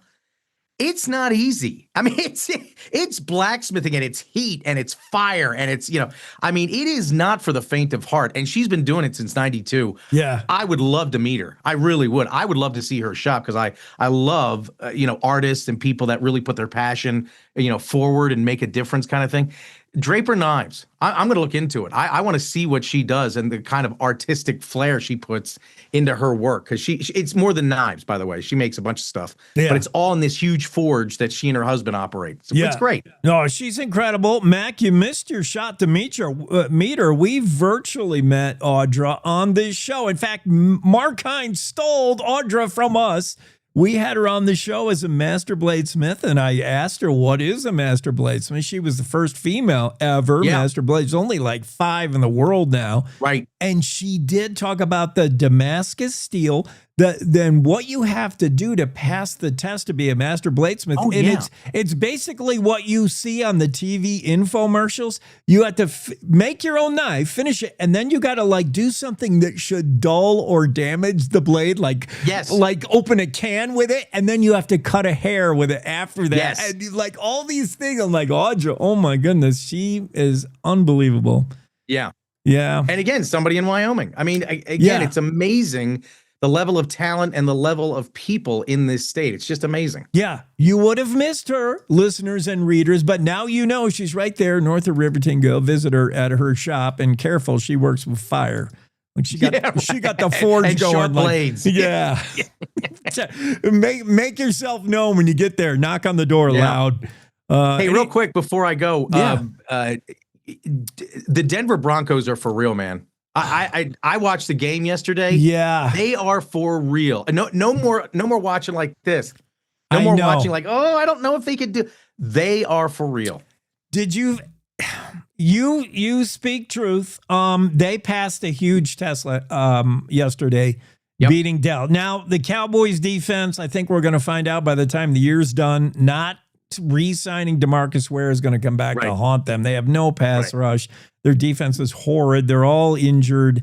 But that was a major stepping stone, a major test. So they now come back. They've done a comeback, 33 points in one quarter.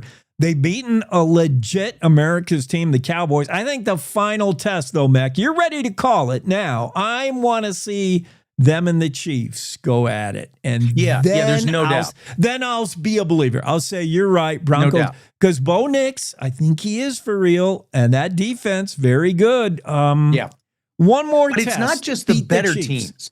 That's what I've noticed. It's not just the better teams. How do you handle, and no disrespect to the Cowboys, but how do you handle mid-level or teams that get in their own way? Because I noticed this with certain NBA teams. Certain NBA teams will rise to the level of the team and not exceed. Yeah. And so you're thinking to yourself, well, is this going to be a back and forth game? And it wasn't. They were in command the entire time. And no matter what the Dallas Cowboys threw at them, they were like, okay, I got it. Which means to me, they're ready for the Chiefs. Now, are they going to win and demolish the Chiefs? I don't think so, but at least we know going in, they're not going to get flummoxed. They're not going to get like, I didn't expect that. I didn't know Patrick Mahomes was that good. They're going to handle their business, and that brings confidence. They belong there. They've proved they belong there with the Chiefs in that conversation. You're right. An old sports adage is teams that play down to their level of competition. That's never good. And the Broncos showed that put away that you need as a winner. If you're a winner, you need to put teams away. Stop toying with them like the cat with the mouse. Put them away. And they did that yesterday against Dallas. They put them away from the beginning to the end. Exactly. Yeah, they might be real. They played that in Dallas or Denver? That was in Denver, right? That was in Denver. Okay, so I still want to see how they perform outside of Denver. No doubt. No doubt. I'm really going to be watching that Chiefs game. Our good friend Chance Bond, who works at the radio station here in Cody, and is the sports director, he said when Bo Nix came out and was drafted, he said, "You watch." He called it from like the get-go. He said, "You watch," because he has 5 years. He didn't come out first or second year. He had 5 years. He was tried and tested, and he had the reps. Yeah. He had the amount of reps you need to transition to the pros. And with somebody like Sean Payton, he's doing well. He's doing really well. Yeah, that's another factor. Peyton's a mastermind. He's never going to get out coached. He manages the clock so well. Bo is accurate as can be. That guy can throw a ball through a tire with under duress. But okay, I am this close to getting on the donkey bandwagon. Don't get me wrong, I am too. But I am more likely to stay on that bandwagon than to jump off. Does that make sense? Yes. I agree. They're playing lights out. They said before the season started, this could be a team that makes a deep run in the playoffs. They're certainly looking like it. And I'm not sure what's wrong with the Chiefs, but I don't know if they can't get out of their own way or if it's just, or if it's just time. Dynasties build and fall. They rise and fall. I don't know whether we're seeing the decline of the Chiefs or whether something is just particularly wrong with this season, but they don't look the same. They really don't.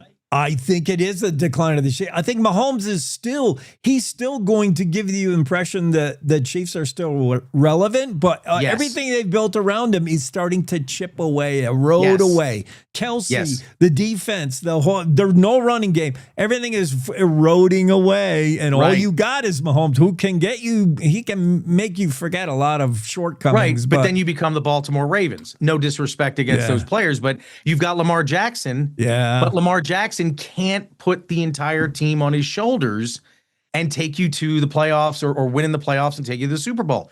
You need defense. You need a run game. Again, all three phases. We always hear that term. And the Chiefs are kind of like, I'm not really sure if they've got all three.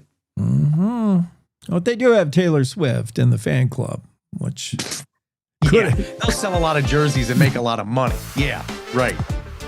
Mac, you speak truth. We got to make this a regular Monday thing. Yeah, just let me know. Let me know. I'm available, so yeah, absolutely. All right, buddy. Have a great Monday. All right, you too. Cowboy State Daily Show. Mac Watson pops in, drop a little Broncos stuff on us. We talk about Highway 287. Our own meteorologist, Don Day, said, I told my daughter, you're not driving that thing. And a lot of Wyoming people have said the same to their kids. You're not driving 287. It's dangerous. No doubt. One of the most dangerous highways in all of America, 287. Highway of Death. Zach Sontag wrote that story for the Cowboy State Daily. Kathy Carpin, we're remembering her today. We'll be back. Let's take one final break, make a run for the finish line after this. Wyoming is the Cowboy State. From corner to corner, there are so many stories to be told, and more cowboys and cowgirls are turning to the Cowboy State Daily News team to keep them in touch with what's happening both locally and in other parts of Wyoming. I'm Riley Strand, videographer and production assistant for Cowboy State Daily Video News. We're proud to bring the most important stories to our viewers every day. The stories that start conversations, the stories that make us laugh, the stories that make us think. Our experienced journalists at Cowboy State Daily are crisscrossing the state every day, talking to those who know the news best. Every day, host Wendy Core and I talk to the reporters who are covering the topics, issues, and people that are important to Wyomingites. And in our daily newscast, we bring you those stories. Tune into the Cowboy State Daily video newscast every morning, only on CowboyStateDaily.com. You're listening to the Cowboy State Daily Radio Network. Wyoming is a place of unlimited potential, a place that inspires us to dream. Since 2014, Wyo Lotto has given back over $180 million to our great state through transfers, winnings, commissions, and more. Dollars that have gone directly into your cities, towns, and counties. Dollars that have changed lives and set dreams in motion. Thank you, Wyoming, for a legendary 10 years. We can't wait to dream up what's next.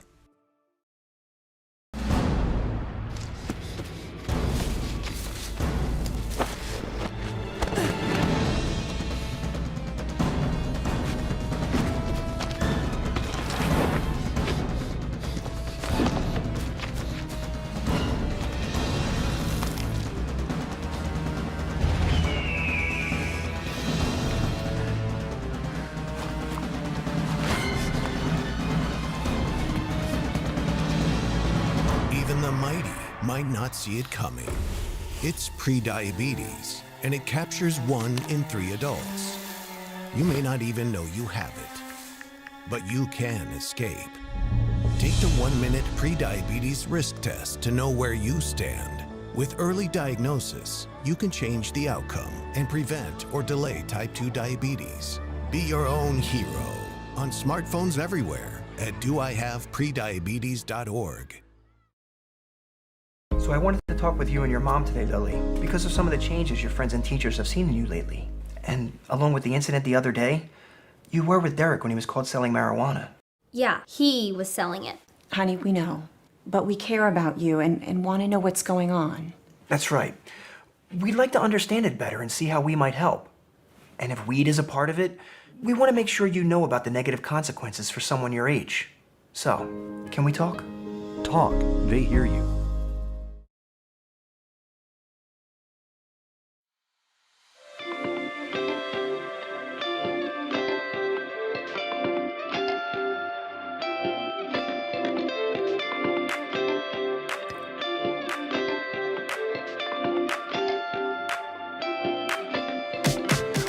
Cowboy State Daily Show Monday. Jake with you. Where are you at?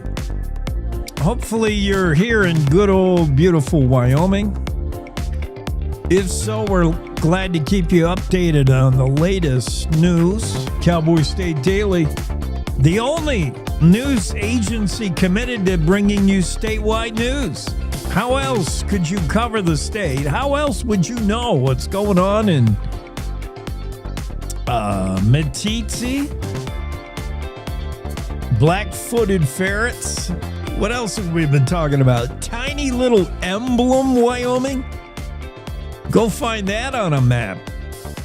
Oh, I feel so bad for the Whittisons, and they lost 5 dogs, 5 family pets. After they escaped the yard, they got through a hole in the fence or something, and they got out. And they got into some poison meat. The Whittisons they butt up against BLM land, Bureau of Land Management. Ate some meat that was poisoned. Probably somebody trying to kill predators, but man. Game and Fish found almost 100 pounds of poisoned meat out there. The Whittisons will probably never know who put it there or for what purpose. But they do know they have kids in their family that are having a tough time dealing with the loss of those 5 dogs. Wherever you happen to be taking in the show, maybe you're from outside of the state, you used to live here and you miss it, or visiting here is on your bucket list, or maybe you're going to move here. If you are going to move here, again, our topic of the day has been make sure you have enough winter gloves, unless you're Mac Watson, who needs just 1 pair.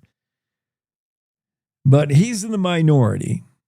Most of us Wyomingites, you can tell we're from Wyoming, just like the Jeff Foxworthy. You may be a redneck if your Ford Fairlane no longer runs. It's up on blocks out in front of the trailer home.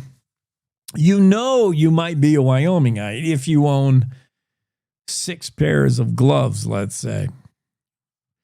One of our listeners chimed in and dropped the following info, said their pair of gloves were $3. Oh, they also, this was a double dip contribution. We were talking about rodeo injuries because of the story from Jackson Walker. Jackson did a great story on how sports medicine in the sport of rodeo has evolved since some of the earlier days. I mean, there was certainly even before Lane Frost time. We were talking about Lane Frost, world famous bull rider, killed at Cheyenne Frontier Days in 1989. Some will never forget that. That was a huge turning point in rodeo, a huge chapter, you can't downplay the significance of Lane Frost. Just read the books, watch the movies about him. Legend. And at the height of his popularity, when he was riding his best, he hit the dirt at Cheyenne Frontier Days, and that bull gored him. And at first, it didn't look too bad. I mean, he took a horn right to the back. And he got up and he took a few steps and he waved for help. And you knew, something is wrong. He was at the hospital, pronounced dead not long after. And that was a huge moment in rodeo history. 1989, I think it was, Cheyenne Frontier Days. Jackson Walker talks about how the sports medicine has changed in rodeo since then. I mean, first and foremost is preventive measures. Helmets now, bull riders. There's rarely a bull rider that doesn't ride without the flak jacket, the whole vest protection, and a helmet. There's a few guys who still rocking the cowboy hat, but for the most part, yeah, you armor up if you're going to bull ride. And then sports medicine. There was the incident just last summer at Cheyenne Frontier Days. One of the gate pullers got kicked by a horse, kicked in the chest, and similar to what's his name on the Buffalo Bills, who was killed, Damar Hamlin. His heart stopped. He got kicked in the chest so hard, it caused cardiac arrest. And this guy went down, and because Cheyenne Frontier Days and all these big rodeos now have like state-of-the-art medicine, they have the top of the top EMTs. People right there recognized what was going on. They got this guy's heart going again. They had him in the hospital in 13 minutes after the incident. And it just shows you, as Jackson Walker points out in the story, the improvement of sports medicine in rodeo in particular. And then, yes, so one of our listeners said Chris Ledoux was the king of taping up. Yeah, there rarely was a rodeo Chris rode in where he didn't have ace bandage here and some sports tape there. Chris Ledoux, the king of taping up.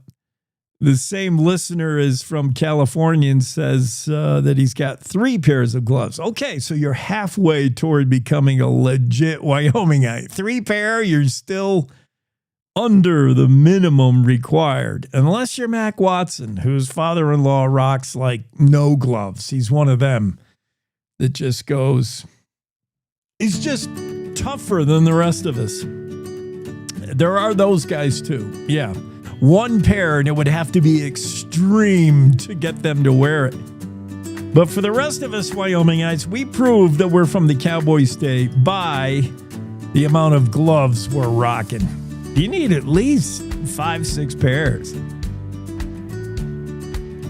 Cowboy State Daily Show with Jake. That'll wrap us up for a Monday. Thanks for making us a part of your day. We'll be on the air tomorrow, same time, and I hope you're there. Until then, have a great Monday.